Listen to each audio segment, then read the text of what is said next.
donc je voudrais vous présenter les invités d'aujourd'hui. Donc on a Jochen Mannhardt. Je vais éviter de dire chaque fois professeur, machin, etc., parce que sinon on s'en sort plus. Donc Jochen Mannhardt, qui est à l'université d'Augsbourg et qui est un grand spécialiste de la physique des matériaux. Wolfgang Ketterle, qui est au MIT, au Massachusetts Institute of Technology, et qui est un grand spécialiste de la physique des atomes froids, donc il va parler de ça un petit peu, vous allez sans doute lui poser des questions, qui est prix Nobel de physique en 2001, et Rainer Blatt, qui est professeur à l'université d'Innsbruck, en Autriche, et qui est spécialiste de ce qu'on appelle les ordinateurs quantiques. Alors moi, je suis juste là pour faire un peu la soudure, et en fait c'est vous qui allez mener le débat. Moi je vais m'arrêter de parler assez rapidement, parce que le but du jeu c'est que vous posiez des questions aux invités, que vous discutiez avec eux, et que le dialogue s'établisse directement. Alors on va peut-être faire une petite pause et d'abord demander, est-ce qu'il y a des gens qui ont déjà des questions qu'ils aimeraient... est-ce que vous avez déjà des questions ou des choses que vous aimeriez demander à ces conférenciers ? Je laisse un peu de temps pour la traduction simultanée, de français à français. Donc comme ça va. C'est bon. Tout le monde a compris la question ? Parfait. Bon, alors comme en général au début c'est toujours un petit peu lent à démarrer, moi j'ai une question pour vous. Vous êtes venu écouter ou discuter de mécanique quantique. Est-ce que vous savez ce que le mot, les noms mécanique quantique veulent dire ? Est-ce qu'il y a des gens qui savent ?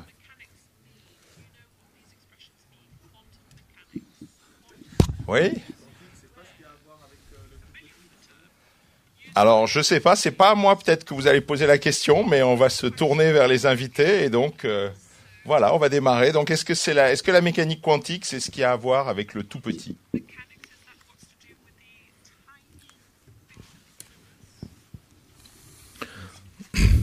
Well, go ahead. We are all experts. Nous sommes tous des experts, donc n'importe lequel d'entre nous peut répondre.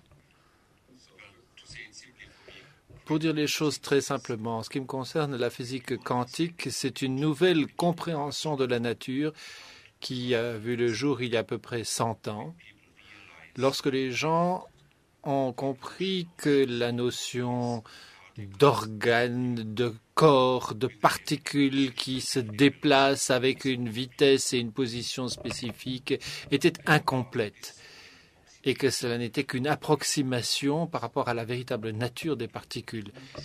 La véritable description, la description plus complète de la nature doit être différente et doit impliquer la quantisation, c'est-à-dire le fait que certaines quantités, telles que l'énergie, ne peuvent pas être modifiées de façon continue, mais seulement par étapes discrètes. C'est de là que vient le mot quantique et quanta, et que la matière a intrinsèquement un caractère d'onde quantique.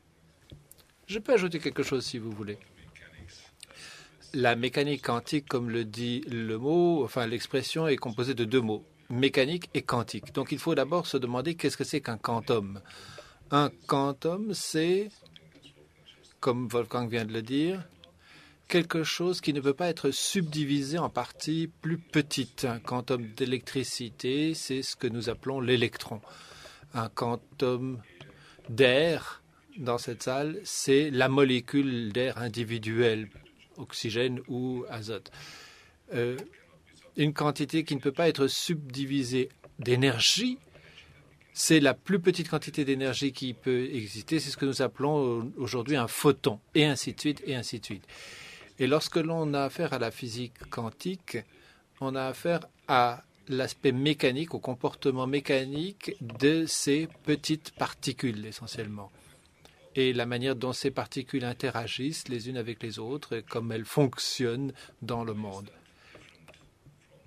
De façon qui diffère de ce que nous connaissons de notre expérience quotidienne. En effet, dans le monde de la vie quotidienne, il y a des quantités énormes de particules. Prenez moi, vous me voyez parce que vous voyez beaucoup de photons qui sont dispersés par les sources de lumineuses, etc. Vous voyez une image. Et moi, je ne vais pas changer, bien sûr, simplement du fait que vous me regardez. En tout cas, je l'espère. Mais supposons qu'il y ait un atome unique composé d'un seul photon.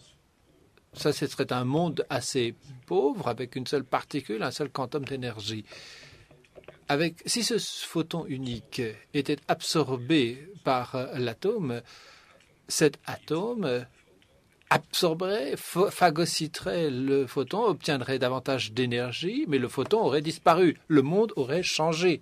Le système lui-même aurait changé. Donc, chaque fois que l'on rencontre un changement du simple fait de l'observation du système, on est dans le monde de la physique quantique. Si tel n'est pas le cas, alors, d'ordinaire, on est dans le monde de la physique classique. C'est grosso modo comme ça qu'on distingue les deux. Le quatrième orateur du colloque Wright, qui est David Gross, qui est le directeur de l'Institut de physique théorique de Santa Barbara, qui est également prix Nobel de physique, et qui va participer à la discussion. So David, I will speak in French for the students, so you have the simultaneous translation. And now we continue. Maintenant, nous pouvons continuer. Jürgen, pardon. Je voudrais ajouter en donnant un petit exemple qui, je crois, illustre bien le comportement quantique. Si quelque chose est en rotation dans notre monde, donc vous avez une toupie, par exemple, le jouet, la toupie, qui tourne. Dans la vie quotidienne, on peut procéder à une accélération continue. Donc la vitesse de la rotation augmente de plus en plus de façon continue. Or, dans le monde quantique, si on prend un électron ou un atome, la vitesse de rotation ne peut augmenter que par paliers, des paliers quantifiés. Si vous essayez d'accélérer la vitesse de rotation, elle reste identique. Vous poussez, elle reste identique. Vous poussez un peu plus et tout d'un coup, la vitesse augmente en passant au palier supérieur. Et vous poussez encore davantage, ça reste à cette même vitesse. Et puis tout d'un coup, ça passe à la vitesse supérieure par le biais d'un palier.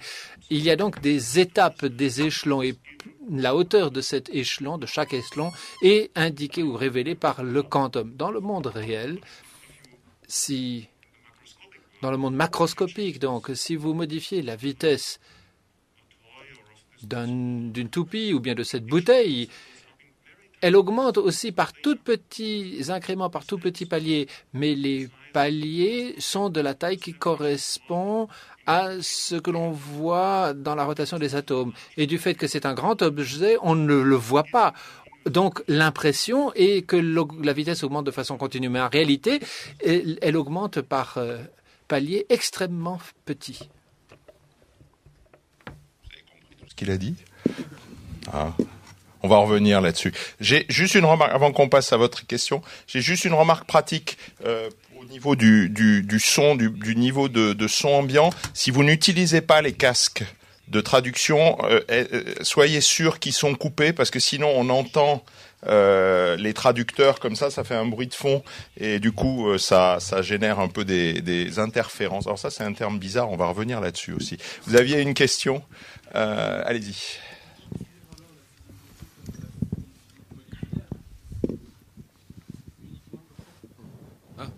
Peut-on seulement définir la physique quantique comme la physique moléculaire? So can one define quantum physics as molecular physics? Well, I would say... Ma réponse est non. La physique moléculaire, c'est un sous-ensemble de la physique quantique. La physique moléculaire, ça signifie que la matière a une structure atomistique, que la matière n'est pas répartie de façon continue, mais existe atome à côté d'un atome, molécule à côté d'une molécule. Mais autrefois, les gens pensaient que la matière était composée d'atomes, mais utilisaient une description classique pour les atomes. La physique quantique, ça va donc beaucoup plus loin. La physique quantique, et j'espère qu'on pourra en parler davantage aujourd'hui, inclut le fait qu'un atome, parce qu'il nous faut une description ondulatoire, peut se trouver à deux endroits à la fois, en même temps. Donc c'est plus qu'une approche ou une description purement atomistique ou moléculaire de l'univers. Ouais, y a pas... Vous savez, ils ont l'air comme ça terrifiants, mais ils mordent pas. Hein. Non. Oui.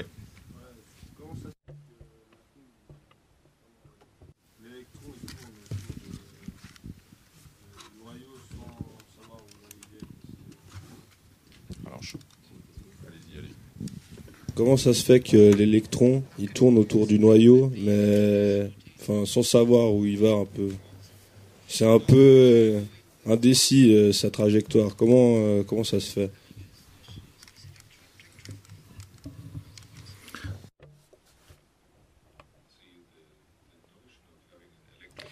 L'idée qu'un électron tourne autour du noyau, c'est une présentation tout à fait classique des choses que l'on a apprises à l'école parce qu'on connaît le système planétaire, le Soleil et les planètes autour. Mais ça n'est pas exactement comme ça que ça marche.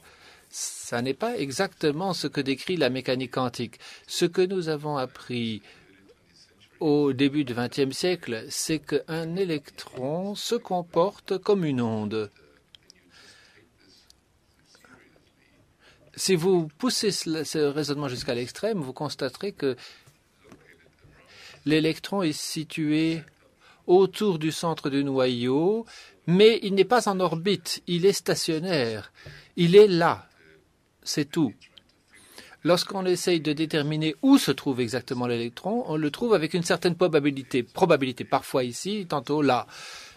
Et il y a donc tout un espace qui est rempli par une probabilité de découvrir l'électron à tel ou tel endroit. Les chimistes parlent d'orbitaux, mais les orbitaux n'ont rien à voir avec l'orbite. C'est l'origine et l'étymologie du mot. C'est un mot qui décrit simplement la probabilité de trouver l'électron à un endroit de cet espace. Ce comportement ondulatoire est typique de l'électron et il faut penser plutôt en termes d'ondulation plutôt qu'en termes d'orbite et de rotation autour d'un objet fixe. L'orbite, c'est plutôt la zone autour du noyau à l'intérieur de laquelle l'électron se trouve.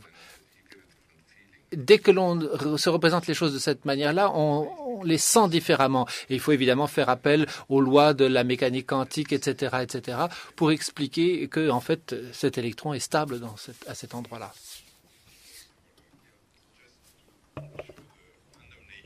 Pour vous montrer la nature aléatoire de la mécanique quantique, voici le cinquième orateur qui, par téléportation, vient de nous rejoindre depuis la cafétéria. Alain Aspect, qui vient de nous rejoindre.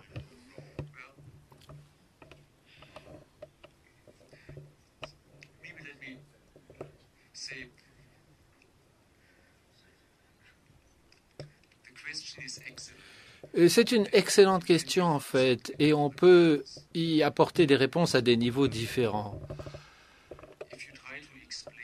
Si vous disons les choses comme ceci. Nous, qui avons passé des années à étudier la physique quantique, nous connaissons la réponse exacte. Nous pouvons décrire ce que fait un électron dans un atome par des règles mathématiques et cela de la façon la plus détaillée possible. Nous pouvons en prévoir le comportement à tous égards. Mais vous posez une question qui est vraiment excellente. C'est une question qui relève du bon sens.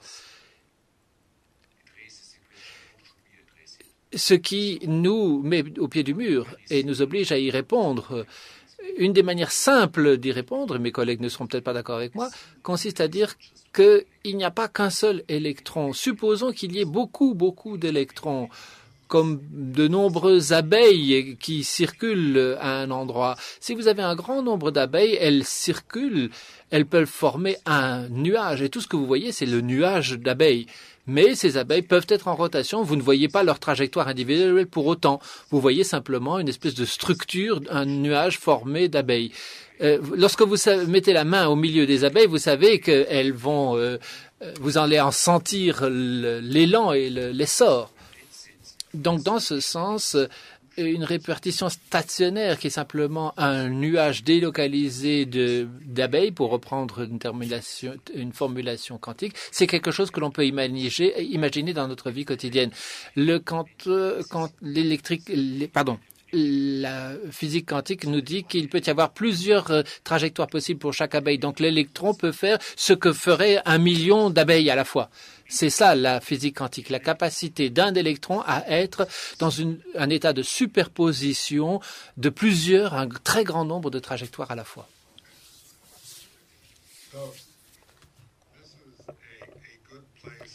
Je crois que le moment est bienvenu pour vous parler du principe de superposition. Le fait qu'en mécanique quantique, s'il existe un état autorisé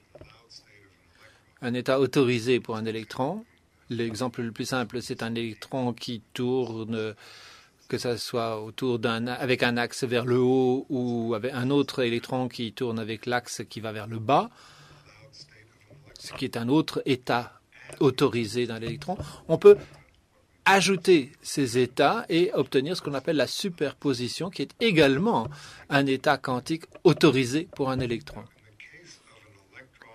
Dans le cas où un électron circule autour d'un noyau,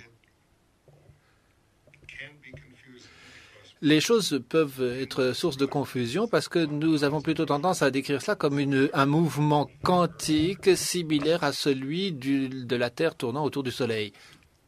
Mais ce qui est fondamentalement nouveau dans la mécanique quantique, c'est que la Terre peut tourner autour du Soleil en empruntant n'importe quelle orbite, celle-ci ou celle-là. On ne peut en aucune manière ajouter ces deux orbites pour obtenir un mouvement tel que celui-ci. Alors qu'en mécanique quantique, on peut ajouter ces états les uns aux autres. En fait, on peut même ajouter tous les états qui décrivent la circulation d'un électron dans n'importe quel plan autour d'un endroit. Et lorsque on procède de la sorte, on obtient un état qui est celui de l'énergie la plus faible, c'est-à-dire l'orbite la plus stable autour du noyau. C'est pourquoi l'état le plus faible de l'électron d'hydrogène circulant autour d'un noyau est sphériquement symétrique, comme une espèce de cage avec la probabilité égale que l'orbite soit celle-ci ou celle-là ou n'importe quelle autre orbite circulaire à l'intérieur de cette enveloppe. Cette superposition d'orbites, on ne peut pas la représenter dans la mécanique classique. La Terre, elle est sur une orbite et pas une autre.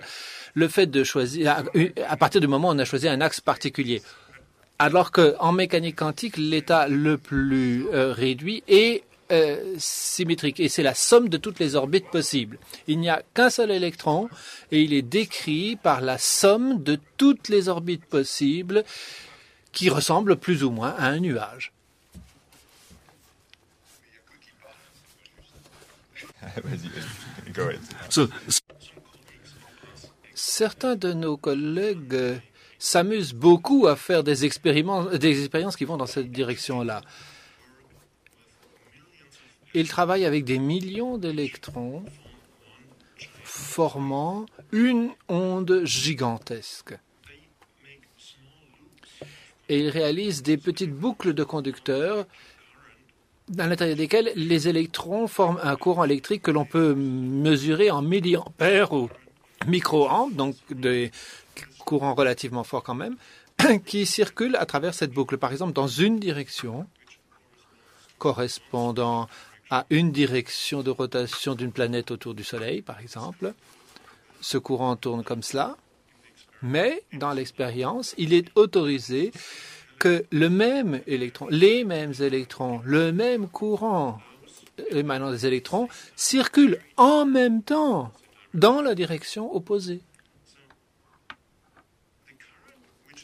Le courant qui circule se compose donc de la superposition de ces deux courants, chacun d'1 milliampère dans une direction et dans l'autre. C'est comme ça que la nature se comporte de façon simultanée. Et ça n'est qu'au moment où on dit maintenant j'aimerais vraiment savoir, j'aimerais mesurer dans quelle direction le courant circule. Alors vous pénétrez à l'intérieur du système, vous mesurez le champ magnétique ou les ampères qui rentrent en quelque sorte. Et à ce moment-là, le courant décide, bon, eh bien alors maintenant je décide d'aller dans ce sens-là et pas dans l'autre. C'est tout à fait singulier et tout à fait bizarre, évidemment. Je peux parler français si ça déstabilise pas la traduction, les écouteurs, etc. Non, oui, non, ils ont l'air très stables, je les vois. Ça va ? Bon.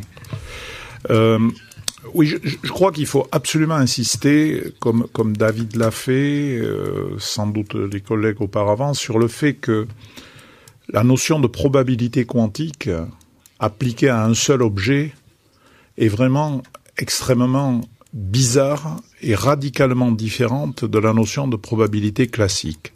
Si vous avez un seul objet en physique classique et que vous dites cet objet a 50% de chance de se trouver ici et 50% de chance de se trouver là, par exemple, je prends une pièce de monnaie et bien que je sois un moins bon prestidigitateur que Thierry, je fais ça et à la fin, je vous présente mes deux mains.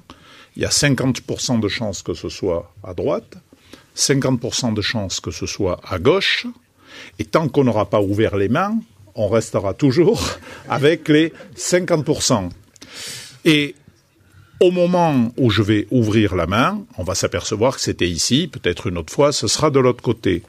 Mais vous n'avez aucun doute sur le fait que même avant que j'ai ouvert la main, en fait, la pièce était d'un côté. D'accord ? Et la notion de probabilité va s'introduire par le fait que si je recommence 100 fois l'expérience, en faisant au hasard entre mes mains, eh bien, dans à peu près 50% des cas, ce sera d'un côté, à peu près 50% des cas, ce sera de l'autre, mais dès l'instant où j'ai fini de secouer, où j'ai fermé mes mains, c'est soit ici, soit là. Alors que les probabilités quantiques, quand vous avez un objet unique, et que vous dites, il est soit ici, soit là, en réalité, il est à la fois des deux côtés. Et ce n'est qu'au moment où vous allez ouvrir les mains pour observer que vous constaterez qu'il est soit d'un côté, soit de l'autre. Alors vous allez me dire, qu'est-ce que c'est que cette histoire ?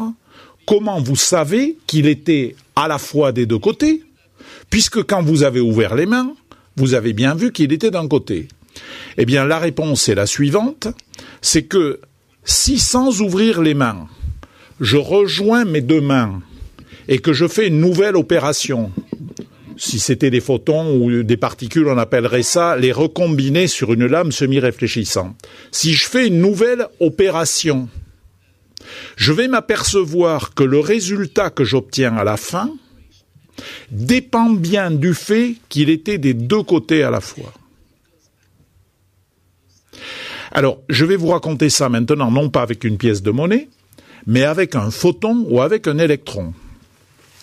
Vous savez tous ce qu'est une lame semi-réfléchissante. Une lame semi-réfléchissante, vous prenez un faisceau de lumière, un faisceau laser, vous l'envoyez sur un morceau de verre, il y a une partie qui est réfléchie, une partie qui est transmise. Tout le monde a vu ça, vous avez vu un rayon lumineux être partiellement réfléchi, partiellement transmis.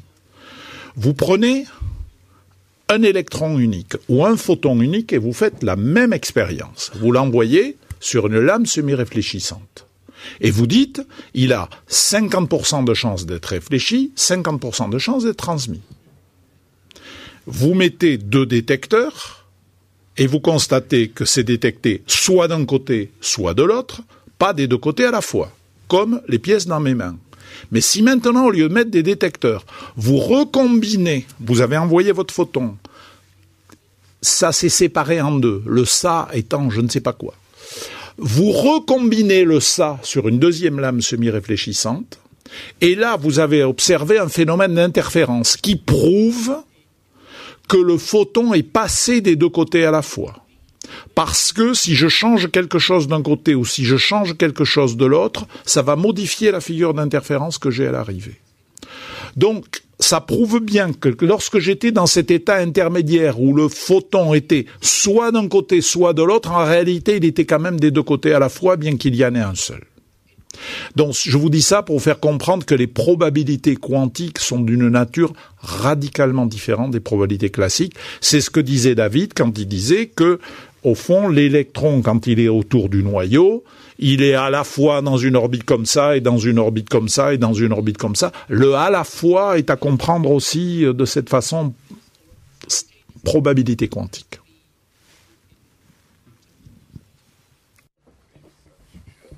Vous avez d'autres choses que vous voudriez savoir sur ce sujet? Ça vous laisse sans voix, hein? Non, vous avez une question? Allez-y. Il y a un micro là qui va arriver, ça sera plus facile pour... Vous dites donc qu'un photon peut être à plusieurs endroits à la fois, mais est-ce que les deux demi-photons restent liés? C'est-à-dire, est-ce que si on change la propriété du photon, les deux moitiés changent?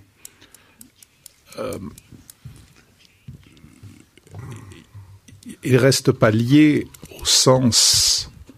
Si je fais quelque chose sur ce photon ici, en fait, il ne faut pas parler du photon ici. Ici, on est au cœur de la dualité en deux particules. Au moment où ça a été séparé en deux, il faut penser en termes d'ondes.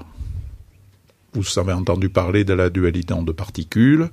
Donc, la lumière est à la fois une onde et une particule, surtout si je considère un photon unique, de la même façon qu'un électron est à la fois une onde et une particule. Donc, parlons d'un électron. Il a été séparé en deux, donc il faut penser à l'onde qui a été séparée en deux. Si j'agis sur cette onde ici, ça ne fait rien à l'onde qui est de l'autre côté. Et c'est précisément parce que si j'agis d'une certaine façon sur la première onde et si j'agis d'une façon différente sur la seconde onde, que lorsque je vais recombiner les deux ondes, je vais voir qu'il y a un effet de ce que j'ai fait et d'un côté et de l'autre, ce qui prouve bien que c'est passé des deux côtés à la fois. Donc voilà ce que je peux vous répondre. Cela dit, pour que les choses ne soient pas trop simples et pour vous embrouiller un petit peu, il y a quand même un cas où, d'une certaine façon, on peut dire, alors tous mes collègues vont pas être d'accord, d'une certaine façon où on peut dire que ce que l'on fait d'un côté affecte ce qui se passe de l'autre, c'est si je mets un détecteur ici et que je détecte que le photon est ici ou que l'électron est ici, alors il est certain qu'un détecteur placé de l'autre côté ne détectera plus rien. Donc, d'une certaine façon, c'est un peu ce qu'on appelle parfois la non-localité quantique. D'une certaine façon, vous avez fait quelque chose d'un côté et apparemment, ça a influencé ce qui se passait de l'autre côté, mais vice-versa. Vous pouvez dire que c'est le fait que vous avez mis un détecteur de l'autre côté qui a influencé le premier côté. Mais voilà. Donc, j'ai rajouté la deuxième chose pour bien vous faire comprendre que la physique quantique, c'est toujours plus subtil que ce qu'on croyait. C'est-à-dire, quand on croit avoir compris quelque chose, d'un seul coup, on s'aperçoit qu'il y a encore une étape plus subtile dans le raisonnement. Je crois que David veut rajouter quelque chose. Ou il va être en désaccord avec moi, je suis sûr. C'est la dualité quantique. The interesting thing.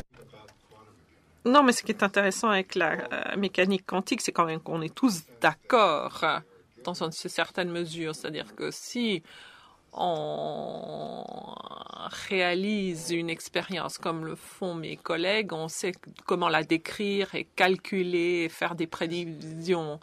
Mais on n'est pas d'accord quant à la façon dont on en parle de l'expérience. Et je voulais quand même essayer d'éclairer vos lanternes dans la réponse d'Alain qui est assez complexe. Alors, vous avez l'impression, il parle d'ondes, alors vous avez l'impression que ce sont des ondes un petit peu comme des vagues. Donc, on a cette eau qui déplace et puis on la sépare en deux. On a ces deux eaux de chaque côté et la même chose comme un électron ou un photon, on partage en deux, on a la moitié d'un côté, la moitié de l'autre côté. Ce n'est pas comme ça que ça se passe. Ce ne sont pas des ondes vagues, non, ou des ondes qui ressemblent à des vagues d'eau, non. Il n'y a pas dans ce contexte une notion d'un demi-électron. Toute expérience où vous mettez un détecteur d'un côté ou de l'autre, vous allez détecter pas d'électron ou un seul électron, pas de photon ou un photon, un seul photon. Les quantas, les photons, les électrons sont indivisibles. Ce sont des ondes dans un espace différent que je peux décrire, qui ensemble font l'état du système, et l'amplitude des ondes vous disent ou décrivent la probabilité d'observer un électron ou pas d'électron de ce côté-ci. Mais vous n'êtes pas en train de diviser en deux l'électron avec une petite charge, une demi-unité de charge d'électrons et une demi-charge d'électrons de l'autre côté, ou un demi-photon d'un côté ou d'un demi-photon de l'autre. Vous êtes en train de construire un état complet dans lequel l'amplitude des ondes de part et d'autre, non pas dans un espace réel, mais dans un espace autre, qui décrit la nature de la nature et vous explique, vous donne les probabilités qu'il y aurait d'observer un photon, un électron de part ou d'autre. Parce que cette description est corrélée, différentes parties sont corrélées. Ce que vous détectez d'un côté vous donne une information immédiate sur l'autre côté, instantanément. Même si c'est suffisamment éloigné, à tel point que vous ne puissiez pas obtenir cette information suite à la propagation de la lumière. C'est ce qu'on appelle la non-localité, ce qui fait peur, c'est un peu fantomatique, c'est un peu étrange, mais c'est pas du tout étrange en fin de compte.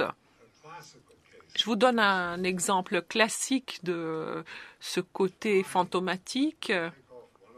Si j'enlève une chaussette, l'une de mes chaussettes, et je la donne à Jochen, merci beaucoup, et je donne l'autre chaussette à Thierry, et je leur dis, mes chaussettes sont soit bleues ou rouges, et les deux vont à l'autre bout de la galaxie, et Thierry ouvre sa boîte et il voit que sa chaussette est rouge.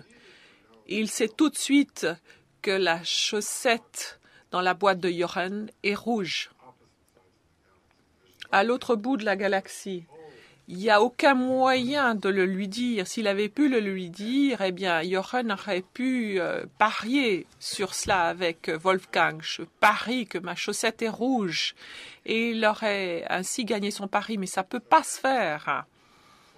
Donc, ce genre de corrélation existe dans la physique classique tout autant que dans la physique quantique. Alors, ça vous paraît étrange? Pas du tout, parce qu'on sait comment ça se passe. On a compris. Il y a la théorie de la variable cachée qui explique cette corrélation parfaitement. Ce qui est étrange en matière de mécanique quantique, c'est qu'on ne peut pas construire cette théorie de variables cachées pour ce qu'on va faire en physique quantique et en corrélation quantique. La nature des corrélations quantiques qui existent dans la mécanique quantique ne peuvent pas être expliquées par cette théorie de la variable cachée, sauf si vous avez cette propagation qui n'est pas autorisée par la théorie traditionnelle, où vous avez quand même une vitesse de propagation de la lumière qui est précise. Et je suis sûre qu'Alain va l'expliquer. Et naturellement, je ne vais pas empiéter sur ces plates-bandes. Il va expliquer les corrélations étranges prédites par la mécanique quantique qui ne peut pas être expliquée par les corrélations classiques de chaussettes de la même couleur. Ah, mais je n'ai rien à ajouter. Je suis parfaitement d'accord avec ce que vous venez de dire à l'instant précis. Jochen, vous vouliez intervenir? Non, j'essaye de voir comment je vais pouvoir présenter les choses. Je n'ai pas tout à fait le même point de vue. Et moi, je trouve que les choses sont quand même fantomatiques et étranges. Il y a quand même des choses bizarroïdes, curieuses, et toujours sur ces ondes. Par exemple, David Gross a dit qu'un électron peut tourner en même temps dans cette direction et dans cette direction-là, dans la direction opposée, et cela simultanément. Ce que nous avons réalisé de façon expérimentale, c'est la chose suivante, c'est-à-dire qu'on crée, on construit en utilisant un noyau qui se détériore. On se retrouve avec deux électrons qui partent en des directions opposées dans l'espace. Donc un électron va dans ce sens, l'autre va dans l'autre direction. Et l'on sait, on le sait, que la direction de rotation des deux électrons sont dans le sens contraire. C'est comme cela, c'est une loi de la nature. On le sait, c'est avéré.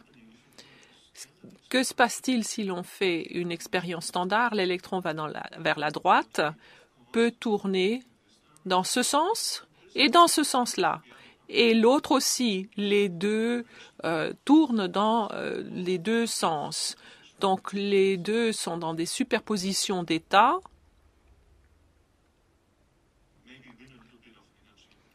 Et en cela vont gagner un petit peu d'énergie. Donc, ça va dans superposition dans ce sens et dans cette superposition dans ce sens. Et on peut mesurer que cet électron est en superposition ici. On peut le mesurer, cela. Que se passe-t-il si on mesure l'électron qui, pendant 5 minutes, est allé dans ce sens? Et maintenant, vous voulez voir dans quel sens il va tourner. Et il tourne de cette façon, celui-là. Et parce que vous savez que les deux doivent tourner dans le sens contraire, à ce même moment T, vous savez que l'électron de l'autre côté va quitter sa position de superposition et va donc décider de tourner dans l'autre sens. Alors pour moi, c'est quand même bizarroïde. Moi, je trouve ça étrange. Sauf si vous en dites davantage. C'est tout à fait comme les chaussettes. Demain soir, je vous expliquerai le coup des chaussettes. Mais il faut ouvrir la boîte avant de faire l'expérience. Alors, vous ne savez pas si les chaussettes sont rouges ou bleues. Mais dès que vous avez ouvert une boîte, vous savez quelle est la couleur de l'autre chaussette. Et il y a une relation très étroite avec ce que nous disions auparavant, c'est-à-dire que les probabilités quantiques ne sont pas les mêmes que les probabilités classiques. Je vous ai dit, avec un objet quantum, avant d'ouvrir les mains ou les boîtes, il faut accepter l'idée que ça se fait simultanément des deux côtés. Et comme vous l'avez dit vous-même, avant d'ouvrir la boîte, vous ne pouvez pas savoir si elles sont toutes les deux rouges ou bleues, ou quel que soit votre choix, ou verte, peu importe. Et c'est justement cette idée de la différence, donc des probabilités classiques, ont trait à des choses que nous croyons sont. Nous ne savons pas ce qu'elles sont, mais nous pensons ce qu'elles sont. C'est la réalité. D'un point de vue de mécanique quantique, on ne peut pas dire que c'est comme cela, ou c'est comme ceci, ou que c'est ceci, ou que c'est cela, à moins de l'observer.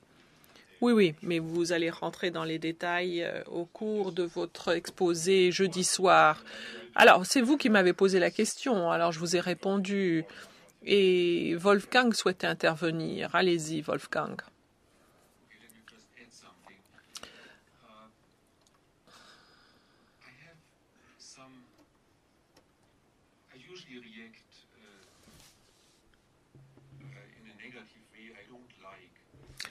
Je suis plutôt négatif.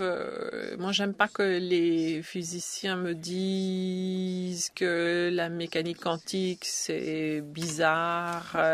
Il y a des gens très célèbres, très spécialisés qui ont dit qu'il y a des choses qu'on ne comprend pas dans la physique quantique. Moi, ça me dérange qu'on dise ce genre de choses parce qu'on comprend suffisamment pour pouvoir faire des années de recherche dans les laboratoires et ensuite expliquer tout ce que nous constatons grâce au formalisme de la physique quantique.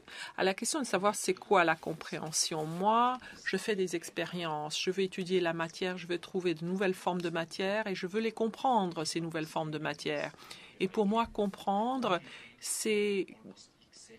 D'un point de vue quantitatif, je peux décrire de façon quasi exacte ce que fait la nature. Et avant même de commencer l'expérience dans le laboratoire, je peux coucher par écrit en détail très précis ce qui va se passer, ce qui va se produire. Et c'est ce que j'appelle, moi, comprendre.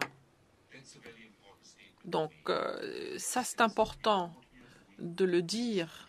On sait ce qu'on fait, il y a une méthode scientifique, on dit ce qui va se passer, et le résultat soit confirme, valide la théorie ou la réfute.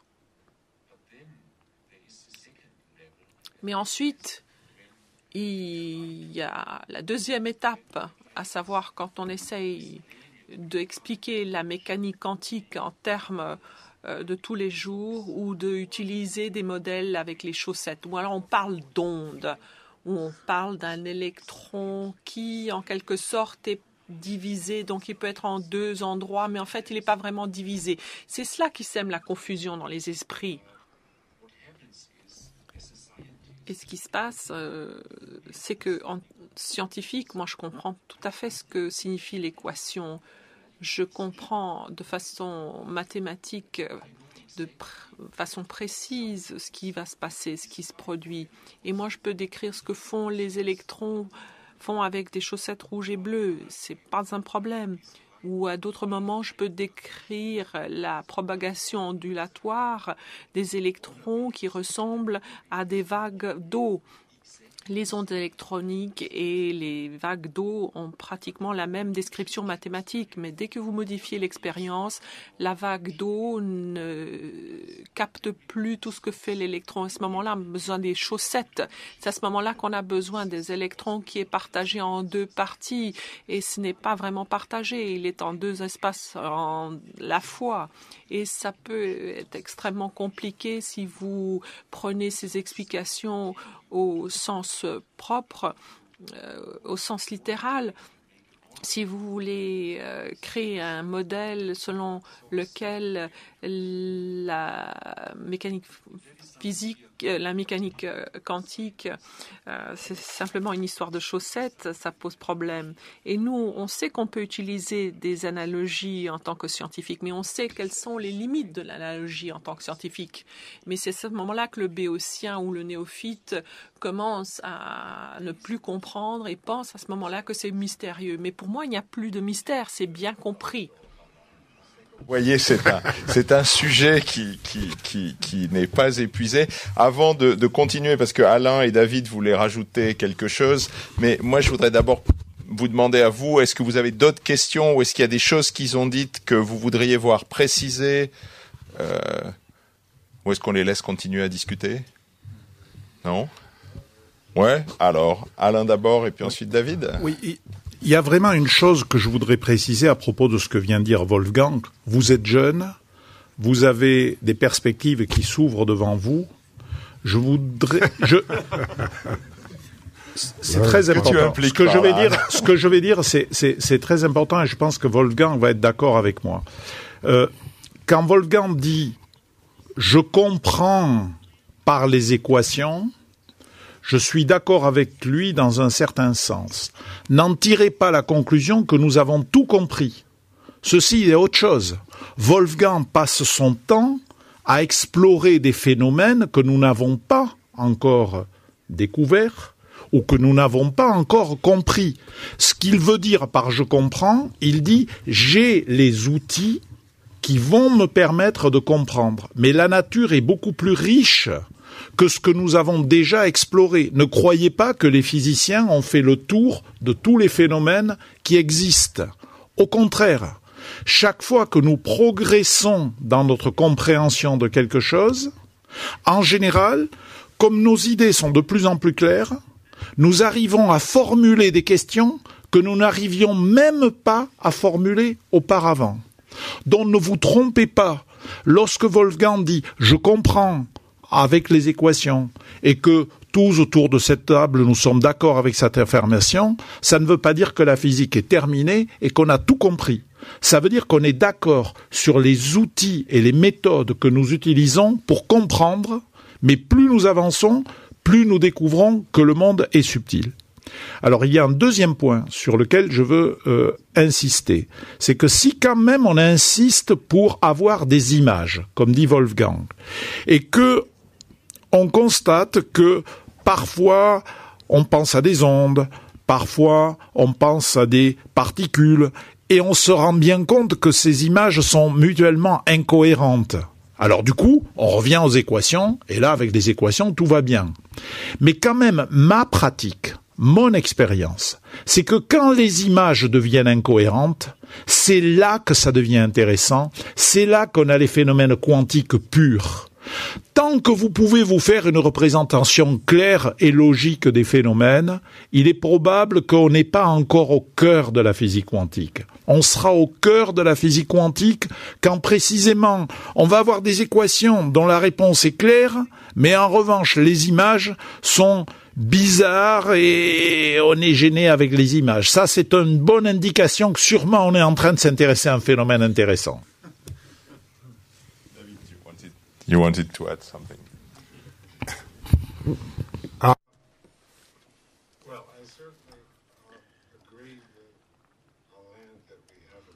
Je suis d'accord avec Alain quand il dit que nous n'avons pas découvert tous les secrets de la nature.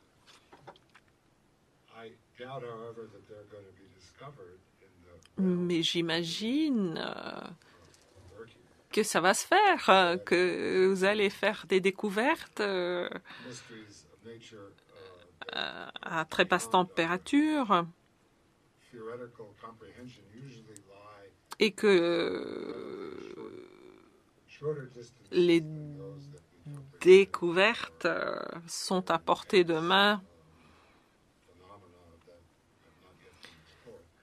Et il y a des phénomènes intenses qui n'ont pas encore été explorés, des choses dont nous n'avons pas les moyens de décrire. Mais la physique quantique, c'est quand même quelque chose d'extraordinaire. Je veux dire, il y a une centaine d'années, ça a été une véritable révolution conceptuelle, encore plus spectaculaire que la révolution conceptuelle de la relativité. Mais enfin, c'est quelque chose qui nous est familier maintenant. Alors, je ne sais pas s'ils sont tout à fait d'accord avec vous. Mais le paradoxe est très simple, en fait, à expliquer.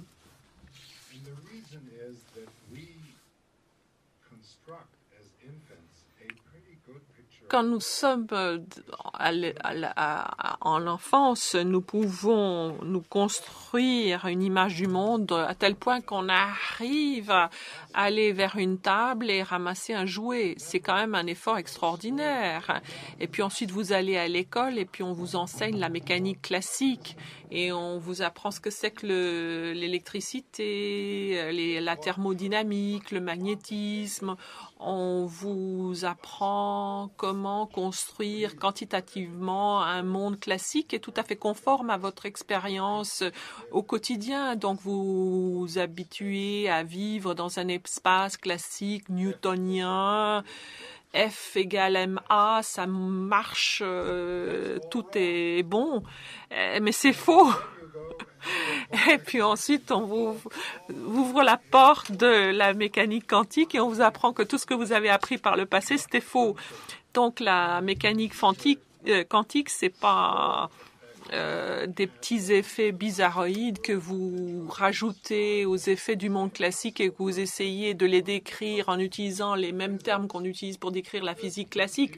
En physique, les nouvelles théories avalent les anciennes théories et ce sont autant d'approximations par rapport à la meilleure théorie dans certaines circonstances.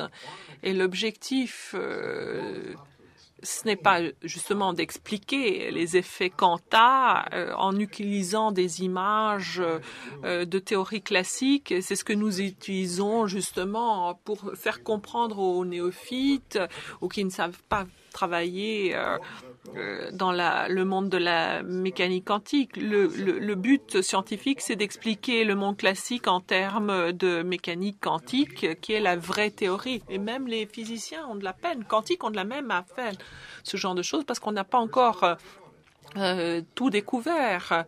La mécanique quantique n'existe que depuis 100 ans. C'est quand même peu pour épuiser tous les détails d'un concept. On le comprend beaucoup mieux que ne le faisait Dirac ou Heisenberg ou même les inventeurs de la physique quantique, mais pas suffisamment pour pouvoir reconstruire notre monde classique de l'enfance à partir de la mécanique quantique. Et si on y arrivait, si on pouvait vraiment rester dans le monde quantique qui, d'après nous, est la description qui convient pour tout ce qui existe, parce que les images classiques ne sont que d'autant de vulgaires approximations, y compris l'interprétation de la physique quantique, ce que cela signifie faire une mesure et pourquoi il y a des probabilités qui découlent de ce formalisme qui n'étant compris qu'en partie, eh bien, à ce moment-là, on n'aurait pas ces problèmes que nous avons encore et sur lesquels nous débattons encore parce que nous utilisons des termes différents. Mais même nous avons commencé par être enfants, on est allé à l'école, on est allé à l'université, on a appris la science, on a appris à penser en utilisant les images classiques erronées. Moi, j'aimerais bien prendre un enfant et le former dès le départ à construire une vision quantique du monde. Mais c'est difficile à faire et à trouver. Les parents seront peut-être pas forcément d'accord avec moi et me permettre de réaliser l'expérience. Est-ce que vous avez d'autres questions? Oui, allez-y. C'est le micro, il y a un micro, je crois. À gauche, il y en a un devant, parfait. Je voulais savoir, dans les applications, quelles sont les applications de la physique quantique? Est-ce que c'est utile à quelque chose? Je pourrais peut-être répondre. Il y a un très grand nombre d'applications que vous utilisez dès aujourd'hui et qui relèvent de la physique quantique, mais vous ne le savez simplement pas. Et il y en aura beaucoup d'autres dans les années à venir. Qu'est-ce que vous utilisez aujourd'hui qui relève de la physique quantique? Eh bien, si vous êtes ici en train d'écouter ce que je vous dis par le biais des écouteurs et des micros, les signaux électriques sont amplifiés par des transistors. Ces transistors sont partout. On les retrouve dans ces amplificateurs, dans les ordinateurs, dans vos téléphones portables, etc. Et ces transistors fonctionnent grâce à la physique quantique et ont été inventés par des gens qui connaissaient la physique quantique. Sans la physique quantique, ça ne fonctionnerait tout simplement pas. Autre exemple, la lampe ici au fond de la salle, qui est si joliment rouge, c'est des diodes électroluminescentes. C'est une façon tout à fait intéressante de créer de la lumière. Une façon qui économise l'énergie. Ce sera un type de lampe qui sera utilisé à l'avenir pour remplacer toutes les ampoules électriques et ça permettra de faire des économies d'énergie considérables pour éviter d'avoir à émettre des gaz à effet de serre, etc. Eh bien, la manière dont la lumière est créée dans ces dispositifs DEL, c'est un phénomène purement de physique quantique. Ce sont des électrons qui se déplacent dans ces diodes qui, tout d'un coup, en sautant, perdent une partie de leur énergie. Et ce faisant, lors de ce saut quantique, créent une particule quantique de lumière, un photon, qui crée la lumière que vous voyez. En fonction de la quantité d'énergie que l'électron perd, la lumière peut être rouge ou verte ou bleue. Autre exemple, les lasers. Les lasers sont des phénomènes de physique quantique magnifiques. Ils relèvent exclusivement de la physique quantique. Les lasers sont utilisés pour un très, très grand nombre d'applications. C'est vraiment énorme.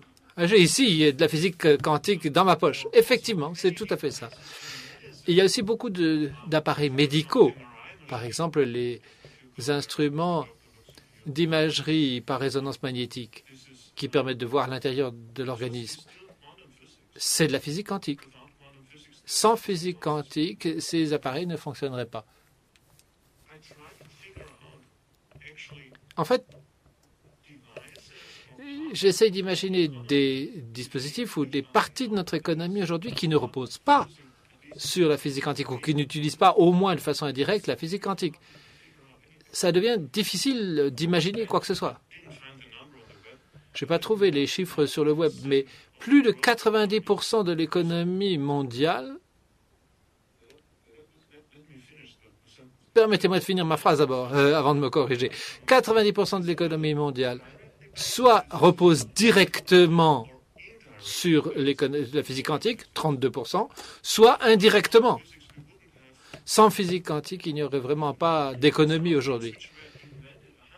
Alors que tout ceci remonte à des inventions qui ont été faites il y a environ 100 ans par des gens qui ne pensaient pas une seconde aux applications pratiques que cela pourrait avoir. Insister sur un point dans ce que vient de dire Jochen. La mécanique quantique permet de comprendre pratiquement tous les phénomènes que nous avons. Mais il a dit plus que ça. Il y a une différence entre comprendre. Par exemple, la mécanique quantique nous a permis de comprendre pourquoi la matière est stable. Avant l'invention de la mécanique quantique, on ne pouvait pas comprendre que la matière faite de charges positives et négatives qui s'attirent soit stable. Je le redis, des charges positives et négatives qui s'attirent, normalement tout devrait s'effondrer sur soi-même. La matière ne s'effondre pas. Il a fallu la mécanique quantique pour comprendre qu'elle ne s'effondre pas. Mais ça nous a permis de comprendre quelque chose qui existait déjà. La matière stable existait avant qu'on la comprenne. Ce que nous a dit Jochen, c'est autre chose. C'est que les transistors n'existent pas naturellement dans la nature. Il a fallu que les meilleurs physiciens des années 1940, essayant de comprendre la façon dont le courant électrique se déplace dans certains matériaux qu'on appelle, se propage dans certains matériaux qu'on appelle les semi-conducteurs, c'était les meilleurs physiciens du monde qui, essayant d'appliquer ces concepts quantiques à la compréhension de ça, soudainement se sont dit, mais si je prends du silicium très pur, que j'ajoute un peu d'impureté, que j'en prends un autre morceau, j'ajoute une autre impureté, peut-être que je vais avoir un nouveau système qui va être un transistor. Et le transistor et les microprocesseurs et les mémoires que vous avez dans tous vos appareils électroniques n'ont pas été inventés par un bricoleur de génie dans son garage en prenant des objets qui existaient déjà. C'est la mécanique quantique a permis d'inventer des objets nouveaux qui n'existaient pas. Le laser n'existait pas. Il n'y a pas de laser naturel dans la nature autour de nous. Encore une fois, ce sont les physiciens qui ont réfléchi à la façon dont la lumière est absorbée et émise par la matière en termes quantiques, qui soudainement se sont dit, mais peut-être qu'on va arriver à faire une source de lumière nouvelle, genre de lumière que personne n'a jamais vue naturellement, et ils ont inventé. Donc vous voyez, il y a deux niveaux dans ce qu'a dit Jochen. La mécanique quantique, bien sûr, est nécessaire pour comprendre des tas de choses, mais qui existaient déjà, mais surtout, elle a permis de fabriquer des nouveaux objets auxquels on n'aurait même pas pensé auparavant. Rainer, you wanted to add something? Rainer, vous vouliez ajouter quelque chose? C'était à propos des 30% de l'économie. 30% des recettes totales réalisées par les entreprises reposent directement des applications de la mécanique quantique. Ça, c'est un chiffre établi et c'est une somme énorme, évidemment. Wolfgang, la question de l'application pratique est évidemment une très bonne question. J'irais même jusqu'à dire qu'une part importante des matériaux modernes, des produits chimiques modernes et des médicaments de pointe repose sur la physique quantique et sur la compréhension quantique de la matière. D'un autre côté, on peut être architecte, on peut être ingénieur, on peut construire un aéroport, le bâtir de A à Z, on peut être médecin et soigner des patients, on peut être le directeur d'un hôpital sans savoir la moindre chose sur la physique quantique. Parce que tous les fruits de la physique quantique que vous utilisez prennent la forme de matériaux modernes. Vous pouvez prescrire des médicaments. Les médicaments ont été développés en utilisant des simulations quantiques de réactions chimiques, ont été développés par les entreprises pharmaceutiques qui disposent de dispositifs de simulation quantique des liaisons chimiques. Mais le médecin, lui, n'a pas besoin de le savoir. Il peut se contenter de prescrire le médicament. On peut utiliser aussi des matériaux de construction modernes, des ordinateurs avec un disque dur quantique, sans savoir que ce qui rend le disque dur si petit, c'est précisément les mécanismes quantiques qui se trouvent à l'intérieur. Les petits capteurs qui permettent de lire les informations sur le disque dur, par exemple, ont été mis en place par des physiciens qui ont analysé, qui ont utilisé ou tiré les leçons de la physique quantique. Donc il y a cette séparation tout à fait étonnante entre la physique quantique qui se trouve à peu près partout et le fait qu'on ne le voit pas tant que l'on considère que les matériaux en question sont ce qu'ils sont. Par exemple, on enclenche une diode électroluminescence, on voit la lumière, on dit c'est cool, formidable. Mais ça fonctionne sur la base de la mécanique quantique. Donc on peut utiliser et produire de façon massive des dispositifs de mécanique quantique sans jamais comprendre comment ça fonctionne et sans jamais voir le mécanisme quantique qui se cache là derrière.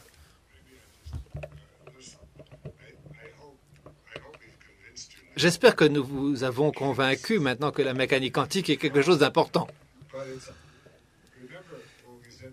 Mais n'oubliez pas ce que nous avons dit tout à l'heure. Tout relève de la mécanique quantique. Le monde entier est de la mécanique quantique. Ça nous a pris du temps de le comprendre parce que on a l'habitude de réfléchir à des grands objets. Mais lorsque l'on en arrive au niveau atomique, dont toute matière est faite, les microscopes, etc. et autres, c'est régi par la mécanique quantique. C'est à ce moment-là qu'on a fini par comprendre que le monde était de la mécanique quantique. L'essentiel, c'est de comprendre. Comprendre, c'est bien. Outre le fait que l'on apprécie, le fait que l'on comprend le monde, ça nous permet aussi d'inventer des choses nouvelles. Beaucoup de ces choses vous ont déjà été décrites, les micro-puces, les lasers, etc., qui exigeaient de comprendre la façon dont les atomes fonctionnent. Mais nous n'en sommes qu'au tout début de cette évolution. Si l'économie actuelle est déjà dominée par les inventions qui ont été rendues possibles par la compréhension du monde quantique au niveau atomique, les inventions de demain, dont nous ne pouvons même pas avoir l'idée aujourd'hui, seront elles aussi totalement dominées par ce monde quantique. Et nous ne faisons que commencer à utiliser cette connaissance et le contrôle que cela nous donne au niveau des atomes pour comprendre, par exemple, la chimie, pour comprendre la biochimie, pour comprendre la structure des matériaux neuronaux, etc. Et pour réaliser de nouveaux matériaux, contrôler, diriger de nouvelles réactions chimiques, produire de nouveaux produits chimiques, de nouvelles molécules, contrôler le monde biologique au niveau des individus, des molécules individuelles, le potentiel est gigantesque. Ça, c'est le monde. Plus on le comprend, plus on peut le contrôler, et plus on peut réaliser des inventions nouvelles et formidables. Oui, pour reprendre justement ce que vous venez de dire, sur la planète, nous avons de gros problèmes qui vont se présenter à nous, l'énergie, l'eau, le réchauffement climatique, etc., etc., des problèmes de ressources. Est-ce que nous avons suffisamment de métaux et d'éléments sur Terre pour subvenir à nos besoins, etc. Tous ces problèmes sont les gros problèmes de l'avenir.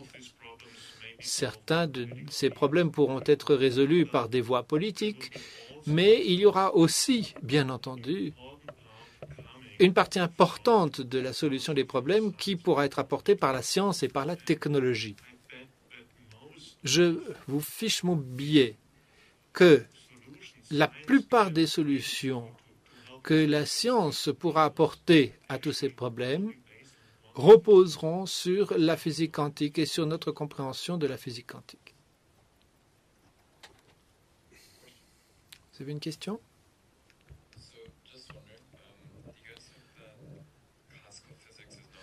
La physique classique ne devrait donc plus être enseignée à l'école? C'est un petit peu ce que vous aviez l'impression de... J'avais l'impression que vous disiez. Ça m'intéressait quelque part. Écoutez, la physique classique représente une très bonne approximation. Nous comprenons d'où cela vient. C'est très intéressant de commencer par une description authentique du monde qui est la mécanique quantique et ensuite en retirer une interprétation qui est la physique classique. Ce serait une bonne approximation, par exemple, pour vous. Vous êtes grand, votre longueur d'onde est très courte, vous êtes très classique.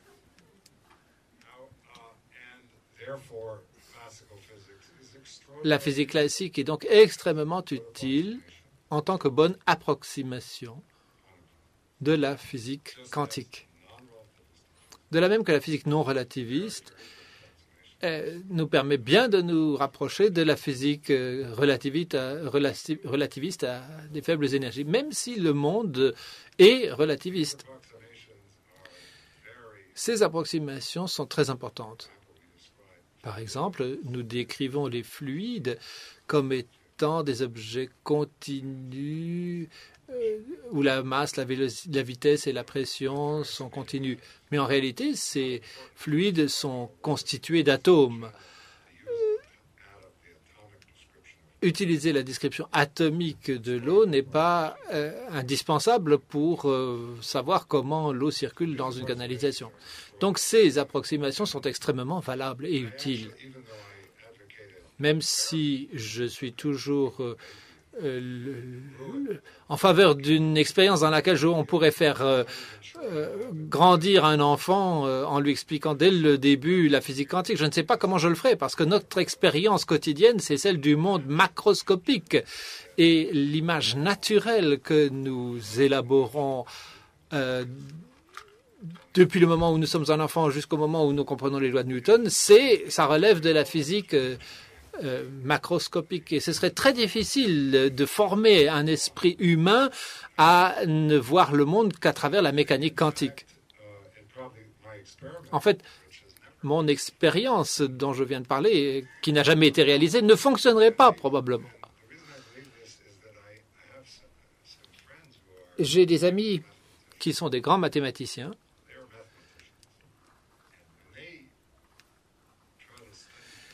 et qui ont essayé de commencer à étudier la physique. Et ils n'ont pas commencé par le bas, comme nous. Nous avons franchi toutes les étapes en reprenant l'évolution historique, en disant chaque fois la description précédente que nous venons d'étudier est incomplète ou est fausse, il faut passer à la nouvelle, etc. On arrive à la mécanique quantique. Non, ces mathématiciens là dont je parle ont commencé tout de suite par le haut, c'est-à-dire par la physique des cordes, et ont commencé à étudier la physique quantique, etc. Ensuite, on peut-être par ricochet, appris ce qui se passait en dessous. Et ils ont fini par connaître les équations et par connaître les formules assez bien. Mais ils ont perdu l'intuition. Ce qui est très important en physique, ça n'est pas simplement de connaître et de maîtriser les équations, mais c'est aussi de faire preuve de ce qu'on appelle l'intuition et qui est si difficile à définir. Et cette intuition, je crois, repose sur le fait que on apprend la physique en touchant, en faisant l'expérience de nos sens, en faisant des expériences de laboratoire. C'est ce que fait un bébé de 6 mois. Et il ne le ferait pas dans le monde quantique. Ça ne se passerait pas comme ça. Wolfgang, vous vouliez ajouter quelque chose ensuite, Rainer? Oui. Je le dis et j'insiste. Il est impossible d'enseigner et de comprendre la physique quantique sans avoir tout d'abord appris la physique classique. Parce que tous les concepts les théories mathématiques, les descriptions mathématiques, les lois physiques, etc., des concepts tels que le moment angulaire, par exemple. Si je devais enseigner cela dans la mécanique quantique, aucun de mes étudiants serait capable de le comprendre. Je vais vous donner un autre exemple. Si vous voulez comprendre les ondes électromagnétiques, vous commencez par enseigner les ondes mécaniques, les ondes des vagues, afin que les gens puissent comprendre qu'est-ce que l'on entend par un mouvement ondulatoire. Et une fois que vous avez compris cela au sens classique du terme, on peut faire passer nos étudiants au niveau suivant et commencer à parler des ondes électromagnétiques que l'on ne peut pas toucher et que l'on peut simplement voir de façon indirecte. Et ensuite, dans l'étape suivante, on apprend à nos enseignants, à nos étudiants, qu'est-ce que sont les ondes quantiques, qui sont encore plus abstraites. Et je ne crois pas qu'il y a d'autres moyens d'apprendre la physique quantique. Rainer. Oui, je suis à 100% d'accord avec ce que David et Wolfgang viennent de dire. Mais il faut aussi savoir qu'il n'y a pas encore de nouvelles machines. Lorsque l'on regarde le monde de façon différente aujourd'hui, on utilise les microscopes, on regarde le monde microscopique. Mais nous, en tant que physiciens, nous avons d'autres types de microscopes. Nous voyons le monde quantique, nous voyons qu'il y a des quantas. Évidemment, ça n'est pas disponible pour la plupart d'entre vous, parce que vous avez été éduqués en suivant le monde classique, ce qui est tout à fait bon. Mais n'oublions pas ces outils qui existent et que nous utilisons. Nous voulons vous faire passer l'idée que c'est tout à fait possible d'examiner le monde avec nos outils. Il y a des machines tout à fait extraordinaires qui sont disponibles, qui nous ouvrent de nouvelles fenêtres sur le monde, qui nous permettent de voir le monde avec des yeux différents. Et il faut ensuite accepter, comme disait David, que le monde est quantique. Point final. C'est une réalité. Donc il y a intérêt à regarder le monde avec ces yeux-là. Et bien sûr, développer de ce fait une approche différente du monde. David. Ça s'est déjà produit dans l'histoire de la physique. Une des grandes révolutions conceptuelles du XIXe siècle a été la notion de champ, transmettant des forces sur une certaine distance. Si vous secouez un électron ici, cela provoque une perturbation du champ électromagnétique qui exerce une attraction sur un positron de l'autre côté. Et cela, ça a été inventé par Faraday, excellent chargé d'expérience, et par Maxwell, qui en a formulé la théorie mathématique correspondante.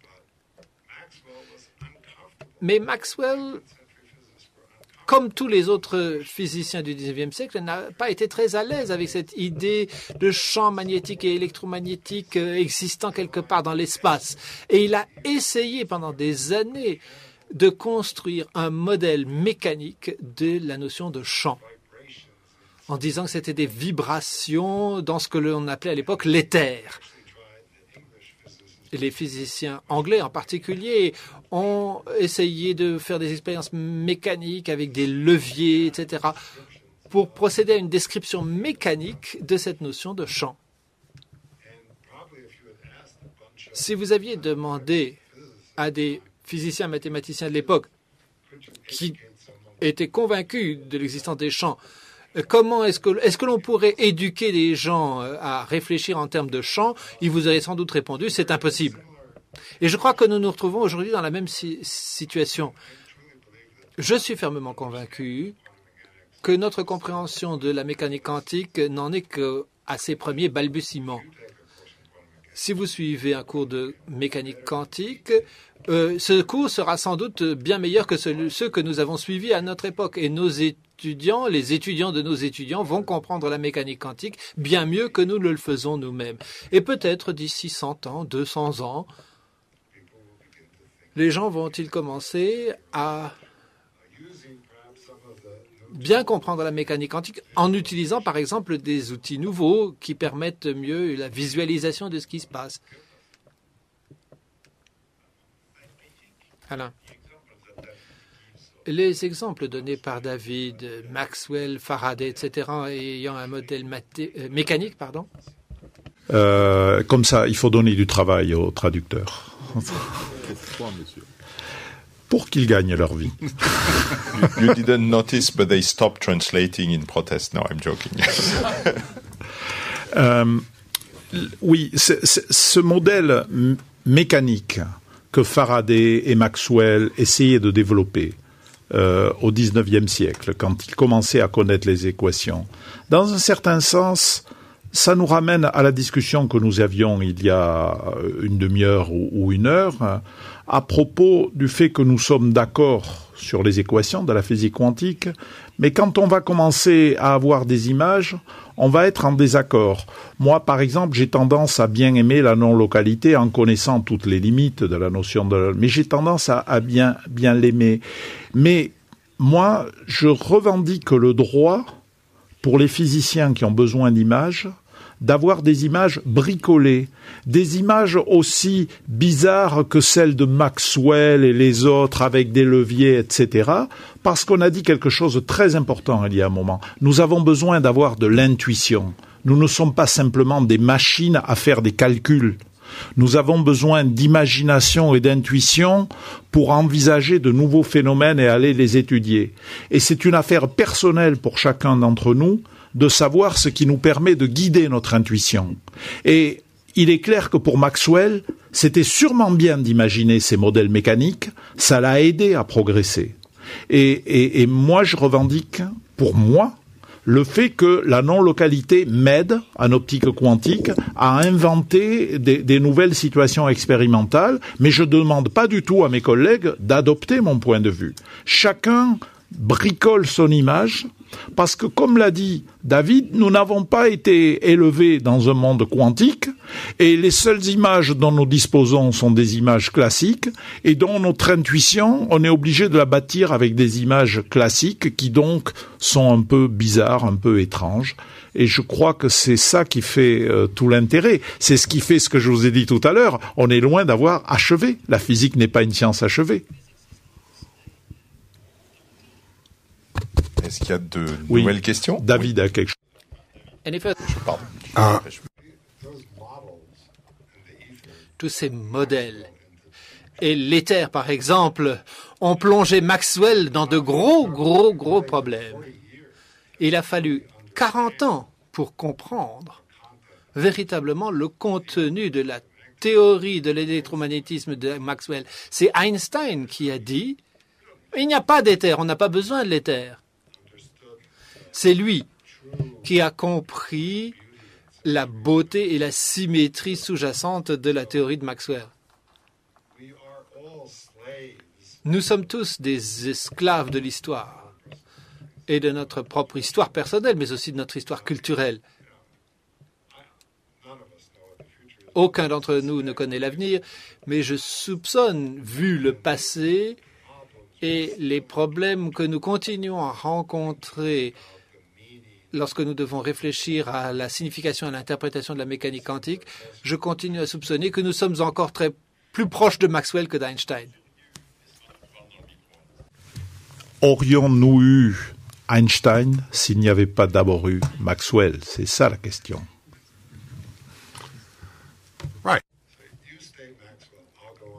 Eh bien, continuez à vous occuper de Maxwell, moi je m'occupe d'Einstein. Eh bien, le moment est venu de passer le micro à quelqu'un d'autre. Merci beaucoup. À propos des expériences en cours au CERN, le LHC, pensez-vous que les résultats vont faire avancer de façon majeure la mécanique quantique? I hope. J'espère et je soupçonne qu'il y aura des percées et des avancées. Évidemment, elles seront en mécanique quantique puisque le monde est quantique. D'ailleurs, dans ma conférence d'aujourd'hui, j'aborderai un aspect particulièrement nouveau de la nature qui fait l'objet de spéculations pour certains d'entre nous et qui pourrait éventuellement être observé au LHC et que l'on peut décrire comme étant des dimensions quantiques de l'espace-temps. comme j'essaierai de l'expliquer ce soir donc. Mais effectivement, le LHC a la capacité d'ouvrir la voie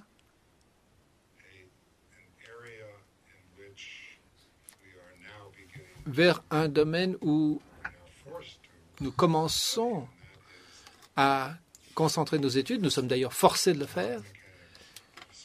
C'est la mécanique quantique de l'espace et du temps lui-même. Le phénomène dont je parlerai, c'est la supersymétrie que nous espérons découvrir au LHC. C'est une version un peu atténuée de cela, la version la plus extrême sur laquelle nous spéculons pour des distances encore plus courtes ou des énergies plus élevées échappe à notre portée pour l'instant.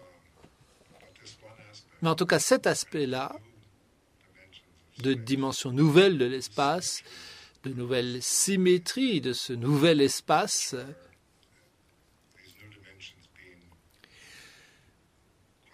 ces nouvelles dimensions étant de mécanique quantique,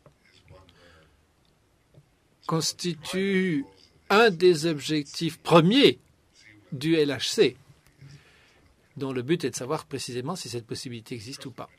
Mais il y a encore bien autre chose que le LHC fera, bien sûr. Mais c'est peut-être là que porte l'espoir premier pour une bonne partie des gens qui font partie de la communauté des physiciens théoristes. Speaking about classic... Puisque l'on parle de physique classique et de physique quantique,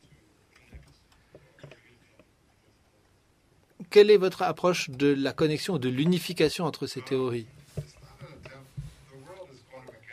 Le monde, c'est de la mécanique quantique. On l'a appris il y a 100 ans. Tout relève de la mécanique quantique.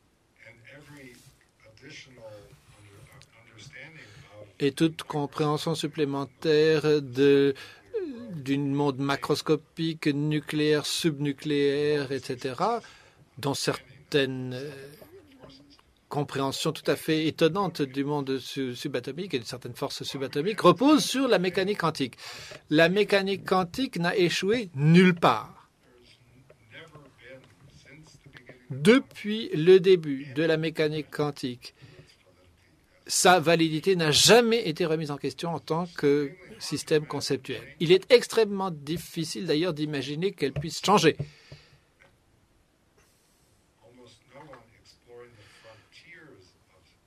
Parmi ceux qui explorent les limites extrêmes de la frontière, personne ne remet en cause l'existence de la mécanique quantique.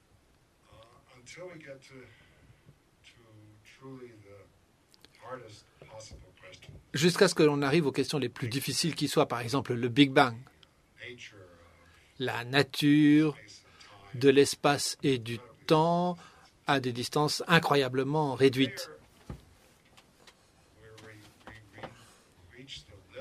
Là, on en arrive aux limites de l'applicabilité de notre cadre théorique actuel qui est la mécanique quantique, je le répète encore. Certains éléments donnent à penser qu'il va falloir que nous changions de façon radicale certains de nos concepts, comme on le fait parfois en physique, mais pas la mécanique quantique en tant que telle. Néanmoins, puisque la mécanique quantique constitue en quelque sorte la base, le cadre de base dans lequel nous décrivons le monde,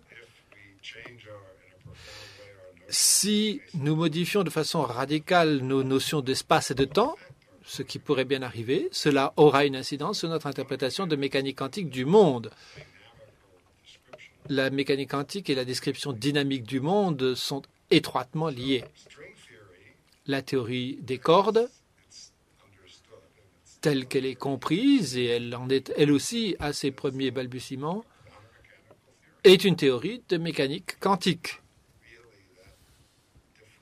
Pas très différente d'ailleurs de notre description de mécanique quantique relativiste traditionnelle, de l'électricité, du magnétisme ou des forces faibles ou fortes. Il y a des aspects différents et qui nous ont permis d'en apprendre davantage sur le cadre général des théories de mécanique quantique, y compris sur la gravité. Mais c'est de la mécanique quantique pure et dure. Et dans ce cadre-là, rien n'a jamais laissé apparaître l'idée que l'on serait obligé de modifier en quoi que ce soit les règles fondamentales de la mécanique quantique. D'autres questions? Vous avez une question? Non? Alors moi, je voudrais revenir un petit peu sur puisqu'on avait commencé un peu à parler des applications. Moi, je voudrais vous demander si vous pensez qu'après finalement un siècle de mécanique quantique, bon, je sais bien qu'ils ont dit qu'il y avait plein de nouvelles applications possibles, mais si vous voyez des nouvelles applications ou peut-être des choses qui sont en train de démarrer en mécanique quantique. Non? Alors on va leur poser la question. Et si vous aviez à donner des très récentes applications de la mécanique quantique, ou peut-être des applications futures, mais qui sont juste à la frontière en ce moment, qui n'ont pas été exploitées depuis, on va dire, 50 ans ou 60 ans, comme le transistor, est-ce que vous donneriez quelque chose? Qu'est-ce que vous donneriez comme application possible on va dire dans 10 ans, dans 15 ans, quelque chose comme ça? Parce que dans 200 ans, c'est facile, personne ne peut vous contredire. Mais dans 10 ans, 15 ans. Everybody's pointing at me. Tout le monde me regarde. En fait, on envisage d'appliquer des lois de mécanique quantique au traitement de l'information. C'est déjà une question qui a été abordée dans les années 80. C'est Feynman qui a eu cette idée exotique. Il s'est dit que nous avons beaucoup de difficultés pour calculer des problèmes de mécanique quantique avec des ordinateurs classiques en raison des superpositions et des complications qu'il faut prendre en considération. Donc c'est souvent difficile d'écrire un problème en termes de mécanique quantique en utilisant un ordinateur classique. Alors il s'est dit pourquoi ne pas utiliser un système de mécanique quantique avec toutes les lois incluses pour ensuite faire ses calculs.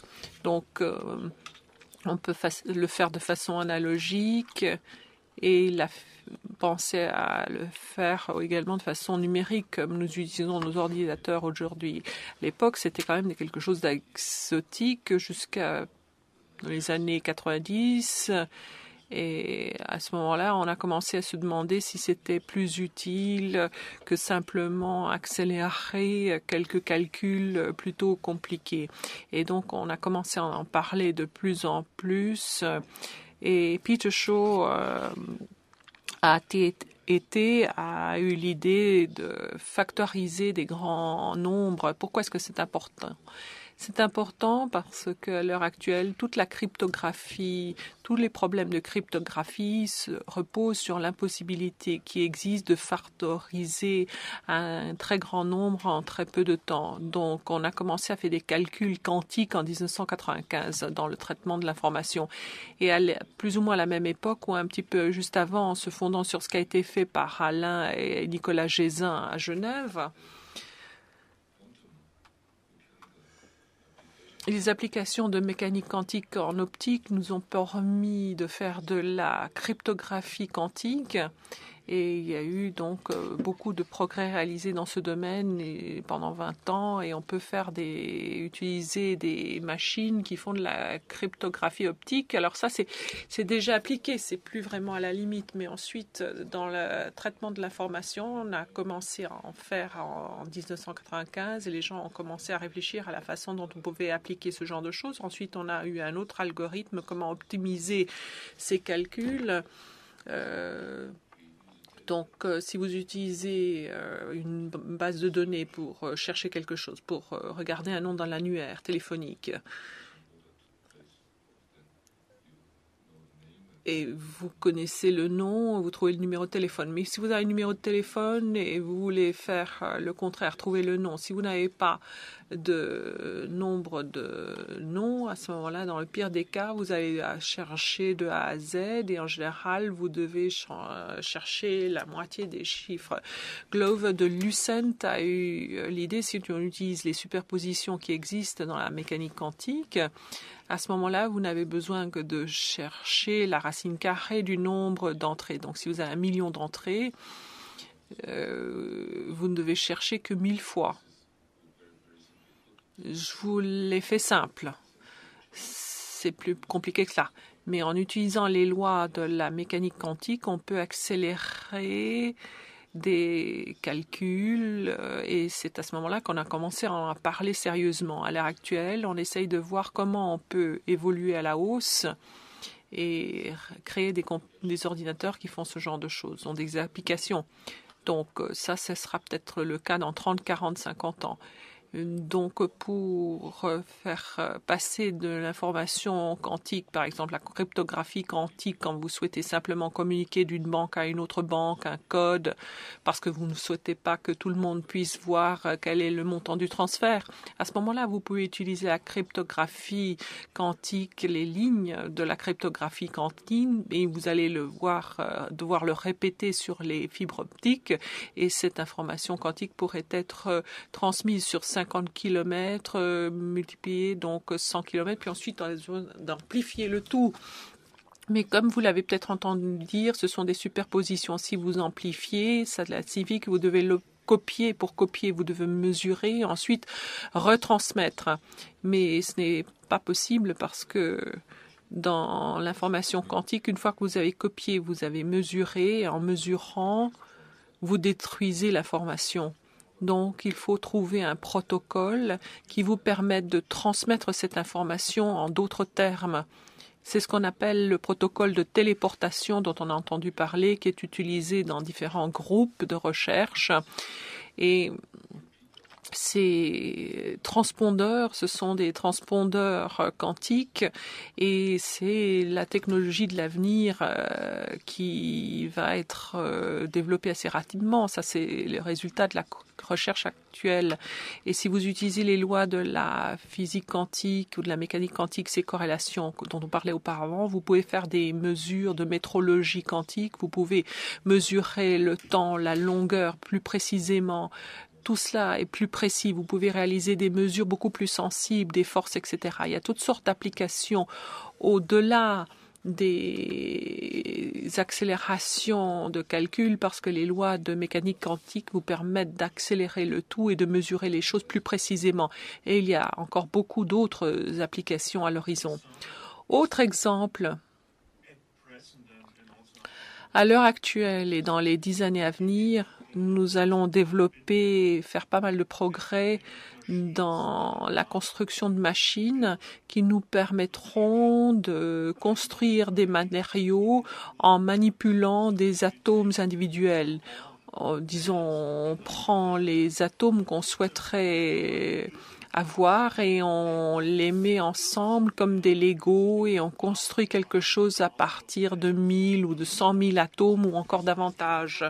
Donc ce serait contrôlé de façon très précise. On dirait, voilà, on veut cet atome-là et cet atome-là ici.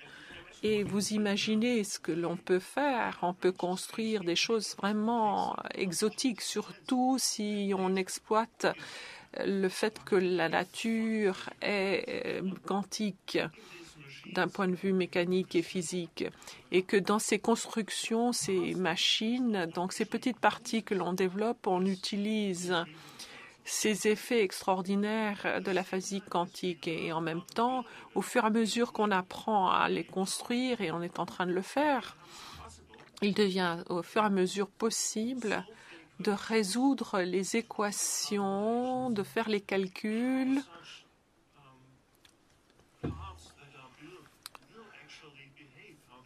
qui nous donnent des idées quant à la façon dont ces parties vont se comporter.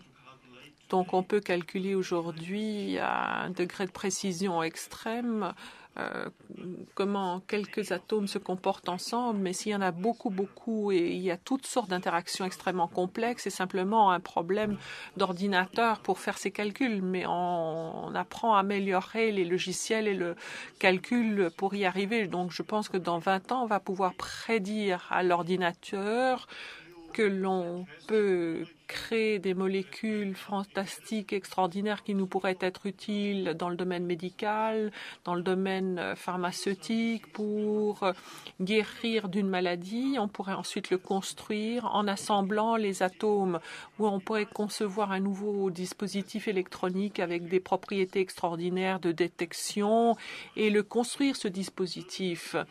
Comme on construit un assemblage Lego en manipulant, en assemblant des atomes. Je suis sûre que c'est ce qui va se faire dans 10 à 15 ans. Oui.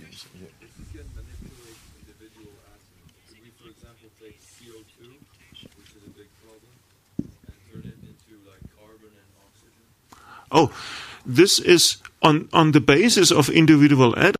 Alors, à la base, avec des atomes individuels, ça peut être fait, mais ce n'est pas très utile pour régler le problème CO2 de l'atmosphère parce qu'il y a tellement d'atomes. Pour extraire le CO2 de l'atmosphère, on a besoin d'un processus de grande envergure qui soit en même temps bon marché. Alors, pour des atomes individuels, si on procède ainsi, ça ne serait pas très réussi parce qu'il faudrait enlever des millions d'atomes de l'atmosphère. Donc, ce serait une autre démarche. Et encore une fois, il faudra tenir compte des lois de la mécanique physique. Ça me donne l'occasion de dire que ces problèmes d'environnement, de gaz à effet de serre, il faut en parler en utilisant toute la connaissance de la science. Parce que la question que vous posez, de savoir est-ce qu'on peut décomposer la molécule de CO2 en ayant l'oxygène d'un côté et le carbone de l'autre, faut pas oublier les lois de base de la thermodynamique, les lois de conservation d'énergie. Pour faire ça, même si vous avez un processus efficace pour le faire, il faut fournir de l'énergie pour séparer le carbone de l'oxygène. Parce que, pourquoi a-t-on du CO2 ? C'est parce qu'on a fait brûler du charbon pour fabriquer de l'énergie, pour avoir de l'électricité. Mais l'opération inverse va demander de l'énergie. Donc, le point que sur lequel je veux insister ici, c'est que il faut apprendre la physique parce que on ne peut pas juste régler les problèmes d'environnement par des incantations. Il faut connaître les lois de base. Il n'y a rien à faire. Si vous voulez décomposer le CO2 en carbone et oxygène, il faudra de l'énergie. Cette énergie, vous allez la fabriquer comment ? Donc, vous avez simplement repoussé le problème d'un cran. Donc, je vous encourage tous, même si vous ne faites pas de la physique quantique, au moins apprenez quelques lois de base de la physique, comme par exemple la conservation de l'énergie. Ça me met en rage chaque fois que dans les journaux, je vois des gens qui proposent des solutions qui clairement violent la loi de conservation de l'énergie. Celle-là, je vous assure, on n'a pas encore trouvé de physiciens qui connaissent de méthodes pour violer la loi de la conservation de l'énergie. Donc, résoudre les problèmes, il faut les faire en respectant les faits connus. Ça n'a rien à voir avec la physique quantique, ce que je viens de dire. Mais...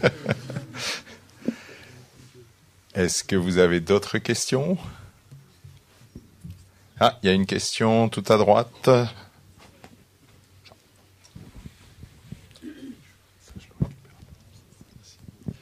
Parce qu'on sait que quand la température est proche du zéro absolu, les particules bougent bougent presque pas.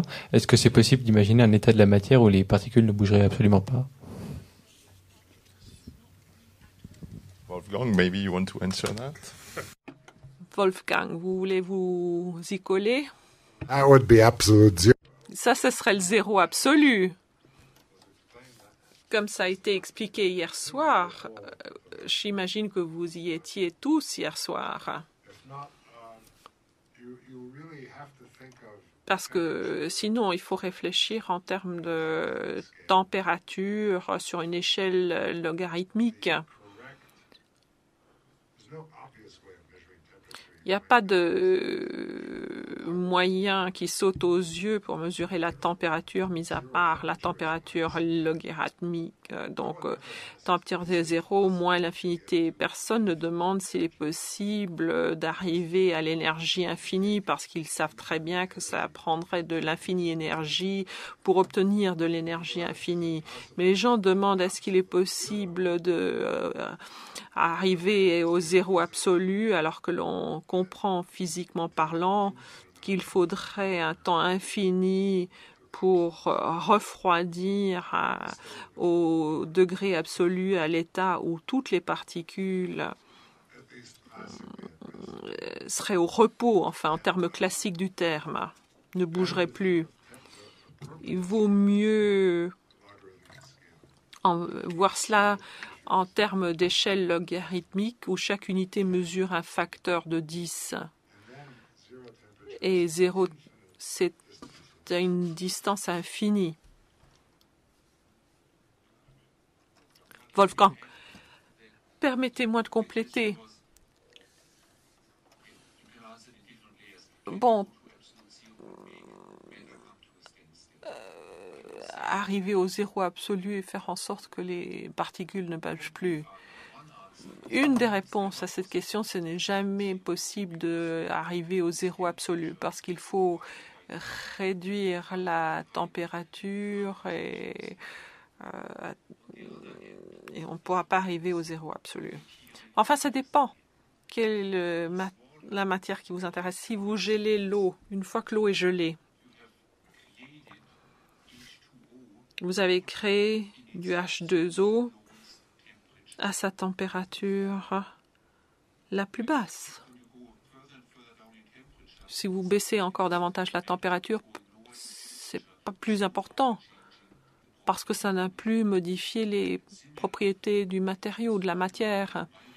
Et comme le professeur Manhart, notre groupe ici étudie des systèmes d'état de condensation où on arrive à des températures tellement basses que les atomes ne bougent plus et se comportent différemment. Donc, la matière a des propriétés qui vous donnent une idée de la façon dont la matière se comporterait au zéro absolu. Donc, il y a une approximation grossière. Hier, j'ai parlé de condensat Bose-Einstein, j'ai parlé de superfluidité. Dans ces états-là, c'est comme si ces particules étaient proches zéro absolu. Et dans certains autres matériaux, d'autres matières, il y a encore des mouvements et il faut baisser la température encore davantage, des picokelvin, des femtokelvin, pour avoir une idée de la façon dont la matière se comporterait au zéro absolu. Cette matière-là, en tout cas. C'est intéressant votre question parce que vous avez posé la question en partant du principe de physique classique. Vous avez demandé s'il est possible d'arriver à zéro absolu et qu'à ce moment-là, tout s'arrêterait. D'accord? Mais en physique quantique, on dit les choses différemment. Même si c'était possible d'arriver au zéro absolu, alors que ce n'est pas possible, d'arriver au zéro absolu, les choses ne s'arrêteraient pas parfaitement. Parce qu'à ce moment-là, vous pourriez trouver des électrons à une position particulière, ce qui n'est pas autorisé. Donc, en physique quantique, on dit même au zéro absolu, il y a toujours des mouvements, il y a toujours de l'activité. Et c'est pour cette raison que le professeur Ketterle a fait très, très attention en répondant. Il a dit, vous pouvez mesurer les propriétés de la matière comme elle se comporterait au zéro absolu. Mais même à ce niveau-là, on ne serait pas à un arrêt total de l'activité.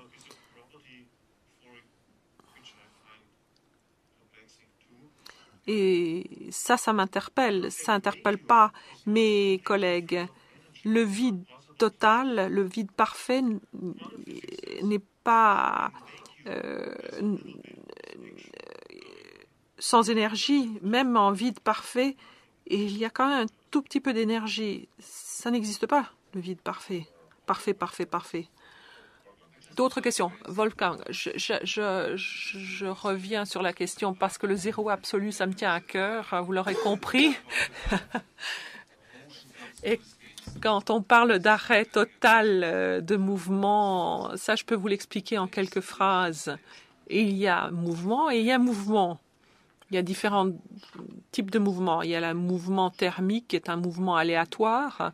Et puis, il y a ce qu'on appelle le mouvement de zéro ou point zéro, qui en fait a trait à la fonction d'onde des particules. Si on décrit les atomes, et on se rapproche du zéro absolu autant que faire se peut, les atomes eux-mêmes ne vont pratiquement plus bouger. On a pratiquement enlevé tous les mouvements, mais l'électron, lui, continue à tourner autour du noyau. Mais c'est ce que doit faire l'électron. C'est ce que l'électron doit faire pour rester à cet état de basse énergie, zéro absolu.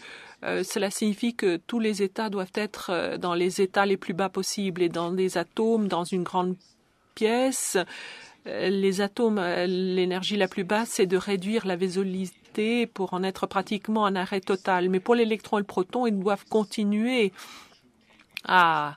Bon, on ne va pas prendre les orbites au sens propre du mot, mais même en termes de physique quantique, ils doivent continuer à tourner autour. Mais ce mouvement-là, ce n'est plus un mouvement aléatoire. C'est l'état quantique le plus bas possible et ce mouvement continue à exister même aux alentours du zéro absolu. Donc, réduire le mouvement, ça veut dire réduire le mouvement excessif, le mouvement aléatoire ou le mouvement lié à l'excitation thermique. Mais oui, en fin de compte, la matière quantique va se comporter comme la matière quantique, même au zéro absolu. Une autre question? Dans un microphone, s'il vous plaît. Allez-y. Qu'un photon soit une onde ou soit une particule selon si on l'observe ou pas.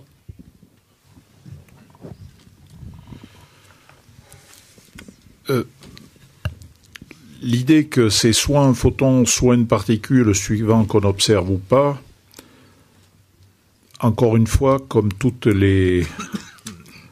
chaque fois qu'on essaye d'utiliser des mots classiques ou des images classiques pour décrire une propriété quantique, on risque une incompréhension.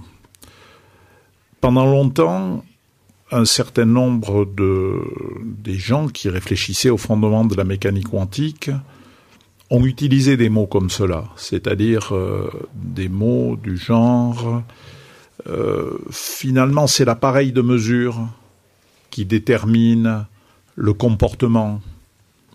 Et c'est vrai dans un certain nombre de cas, mais en fait, la physique quantique est encore plus subtile que ça. Et on connaît un certain nombre de cas où on ne peut pas dire que c'est l'appareil de mesure qui fait que parfois ça va ressembler à une onde ou parfois ça va ressembler à une particule.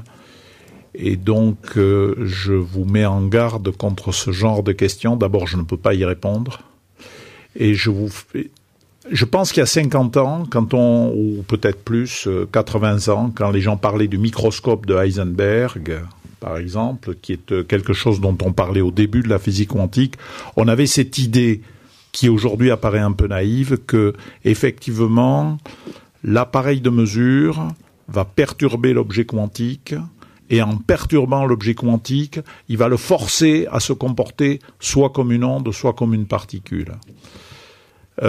Aujourd'hui, on sait que les choses sont plus subtiles que ça et qu'il y a un certain nombre de cas où il n'y a aucune perturbation objective de l'objet et pourtant, on est obligé d'accepter qu'il se comporte soit comme une onde, soit comme une particule, alors qu'on n'a rien fait de particulier pour le perturber. Donc, voilà, ça fait partie de la difficulté des choses. Encore une fois, on bute sur le fait que chaque fois qu'on veut utiliser des images classiques ou des mots classiques, c'est bien jusqu'à un certain point, mais il faut savoir qu'il ne faut pas le prendre. Encore une fois, je plaide pour l'utilisation de choses comme ça, mais tout en sachant que à un certain moment, ça ne va plus marcher. What do you think? Would you agree with that? That a Heisenberg Vous êtes d'accord que le microscope d'Heisenberg, c'est pas la fin de l'explication, c'est pas cette interférence qui fait que ça soit comme cela. Alors, être une onde ou être une particule, c'est beaucoup plus inhérent à la nature des objets. Ce n'est pas parce que c'est quand on le mesure que ça se présente, ça existe, cette nature double, c'est comme cela qu'il faut voir les choses. C'est cela la nature, cette dualité de la nature. Au milieu, allez-y. Si l'électron il arrêtait de bouger, qu'est-ce qui se passerait?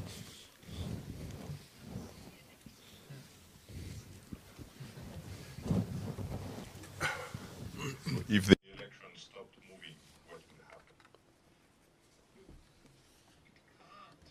Mais il ne peut pas ne pas bouger, il ne peut pas s'arrêter de bouger. C'est comme ça, c'est le propre de l'électron de bouger parce que c'est une onde, en termes de mécanique quantique. Et quand il y a onde, il n'y a pas d'arrêt de mouvement. Ou pour dire les choses différemment, vous pensez, quand vous êtes fatigué, que vous voulez vous reposer, vous ne voulez plus bouger, mais l'électron qui bouge autour de façon mécaniquement quantique, autour du noyau de protons dans l'atome d'hydrogène, ferait un effort supplémentaire, d'énergie supplémentaire pour bouger plus lentement. Vous comprenez? Parce qu'une onde qui bouge plus lentement, c'est une onde qui a une plus grande longueur d'onde. Elle est plus longue, la longueur d'onde.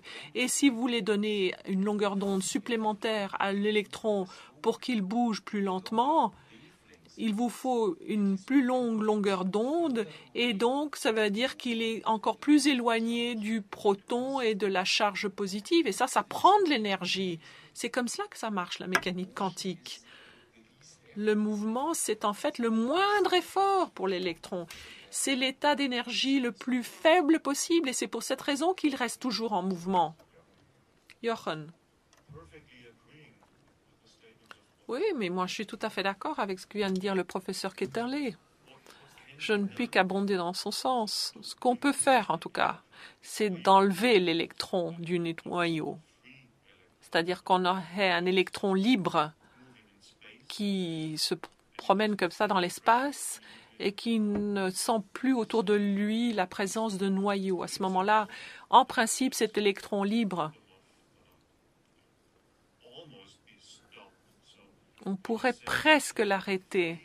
Donc on aurait peut-être cet électron libre qui se retrouve sur la table devant vous,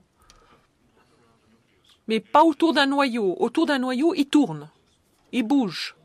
Oui, on pousse le bouchon plus loin. On reprend notre électron libre. Il est là. C'est un gadget. Hein? On l'attrape. On le met dans une cage, dans un piège. C'est possible avec des champs magnétiques ou avec un champ électrique. On peut le piéger. Donc, disons que j'arrive à le piéger, mon électron. Alors, vous allez me dire, mais mon électron, il ne bouge plus. Mais il me faut mesurer pour vérifier si cela est vrai ou pas. Qu'est-ce que cela signifie? Il faut que je détermine de façon précise où se trouve l'électron à un moment T. Ce n'est pas facile, mais disons qu'on peut y arriver jusqu'à un degré de précision et on découvre en faisant ces mesures tout le temps qu'il y a une certaine incertitude quant à la position et qu'on a des probabilités qui se trouvent dans une région donnée. Donc on se retrouve dans des histoires de probabilité même pour situer l'électron. Et plus on essaie de le situer, cet électron, plus il va bouger. Et le contraire est vrai également. C'est ce qu'expliquait Heisenberg. Donc même si on le piège, il y a une incertitude de position. Et donc, on a une incertitude quant au mouvement résiduel de l'électron.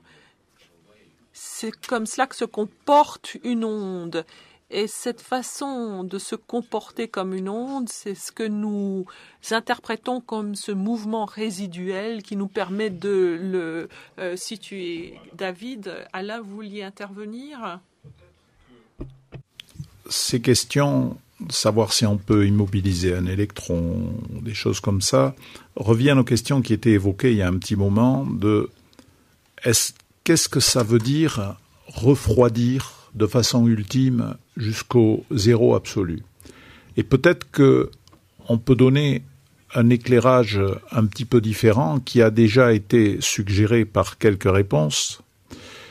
Et d'abord considérer un seul objet et ensuite nous prendrons un ensemble d'objets, ce qui va nous augmenter la subtilité. Si j'ai un seul objet, la vraie question qui se pose, c'est est-ce que j'ai réussi à le mettre dans l'état d'énergie le plus bas possible? Et ça, nous savons le faire. C'est-à-dire que, comme Rainer a dit, si j'attrape l'électron dans un piège, les états d'énergie possibles pour l'électron dans un piège sont quantifiés. On a un premier état, un deuxième état, un troisième état. Si on arrive à le mettre dans l'état le plus bas d'énergie, eh bien, en quelque sorte, on a extrait de lui toute l'énergie possible et on ne peut pas en extraire davantage. Et c'est l'état de repos le plus parfait auquel on puisse penser en physique quantique. Et pourtant, à cause de ce qu'on a dit sur les lois de la physique quantique, il a quand même une certaine vitesse résiduelle. En quelque sorte, il est en train de rebondir sur les parois du piège. Mais comme c'est l'état le plus bas possible, c'est en quelque sorte la température la plus basse. Ça, c'est quand j'ai un objet. Maintenant, quand j'ai beaucoup d'objets, il y a une autre notion, je vais employer un mot, ça s'appelle l'entropie, qui est en quelque sorte l'idée de désordre. C'est-à-dire, j'ai un grand nombre d'objets, et l'idée de désordre, c'est que tous ces objets ne sont pas décrits exactement de la même façon.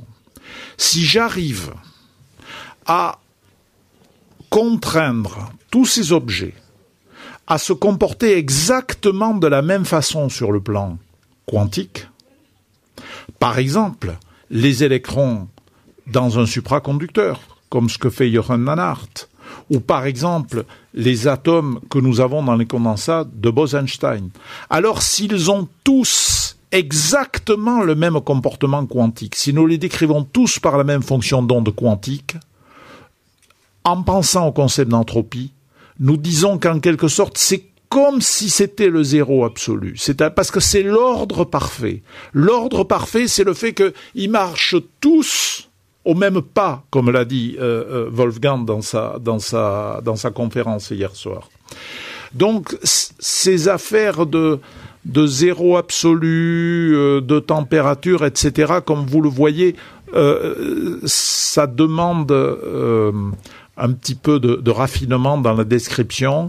Et je pense que c'est important de comprendre que les notions ne sont pas du tout les mêmes suivant qu'on pense à une seule particule ou qu'on pense à un grand ensemble. Merci. Juste très bref, parce qu'on va devoir... Just to briefly amplify. Très brièvement, pour essayer de dissiper une confusion, la température est une notion statistique. On ne peut pas définir la température d'un électron isolé. Ça n'existe pas. Cela ne s'applique qu'à un grand nombre, qu'à un système composé d'un grand nombre de composants. Et précisément, uniquement, lorsqu'il y a un nombre pratiquement infini de composants. Mais la température est également la mesure, dans un gaz individuel par exemple, dans un gaz simple, et la mesure de l'énergie cinétique, du mouvement moyen des molécules. Assurément, on peut arrêter le mouvement d'un atome ou d'un électron isolé, unique, en partie parce que les niveaux d'énergie sont quantiques. Mais quand vous avez un grand nombre d'objets,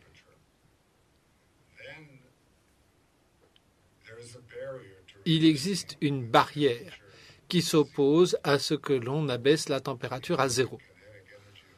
Même si l'énergie cinétique d'un atome individuel peut être réduite à 0, pour la bonne raison qu'il y a tant et tant d'états, tant d'entropie, comme Alain vient de le dire, tant de possibilités où il y a encore un petit peu plus d'énergie.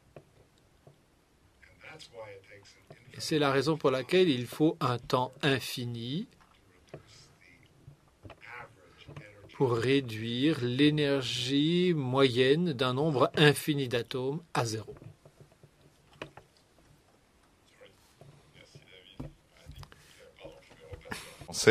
Donc je pense qu'on va faire comme les atomes, on va sortir de notre état fondamental, on va passer à la suite du programme.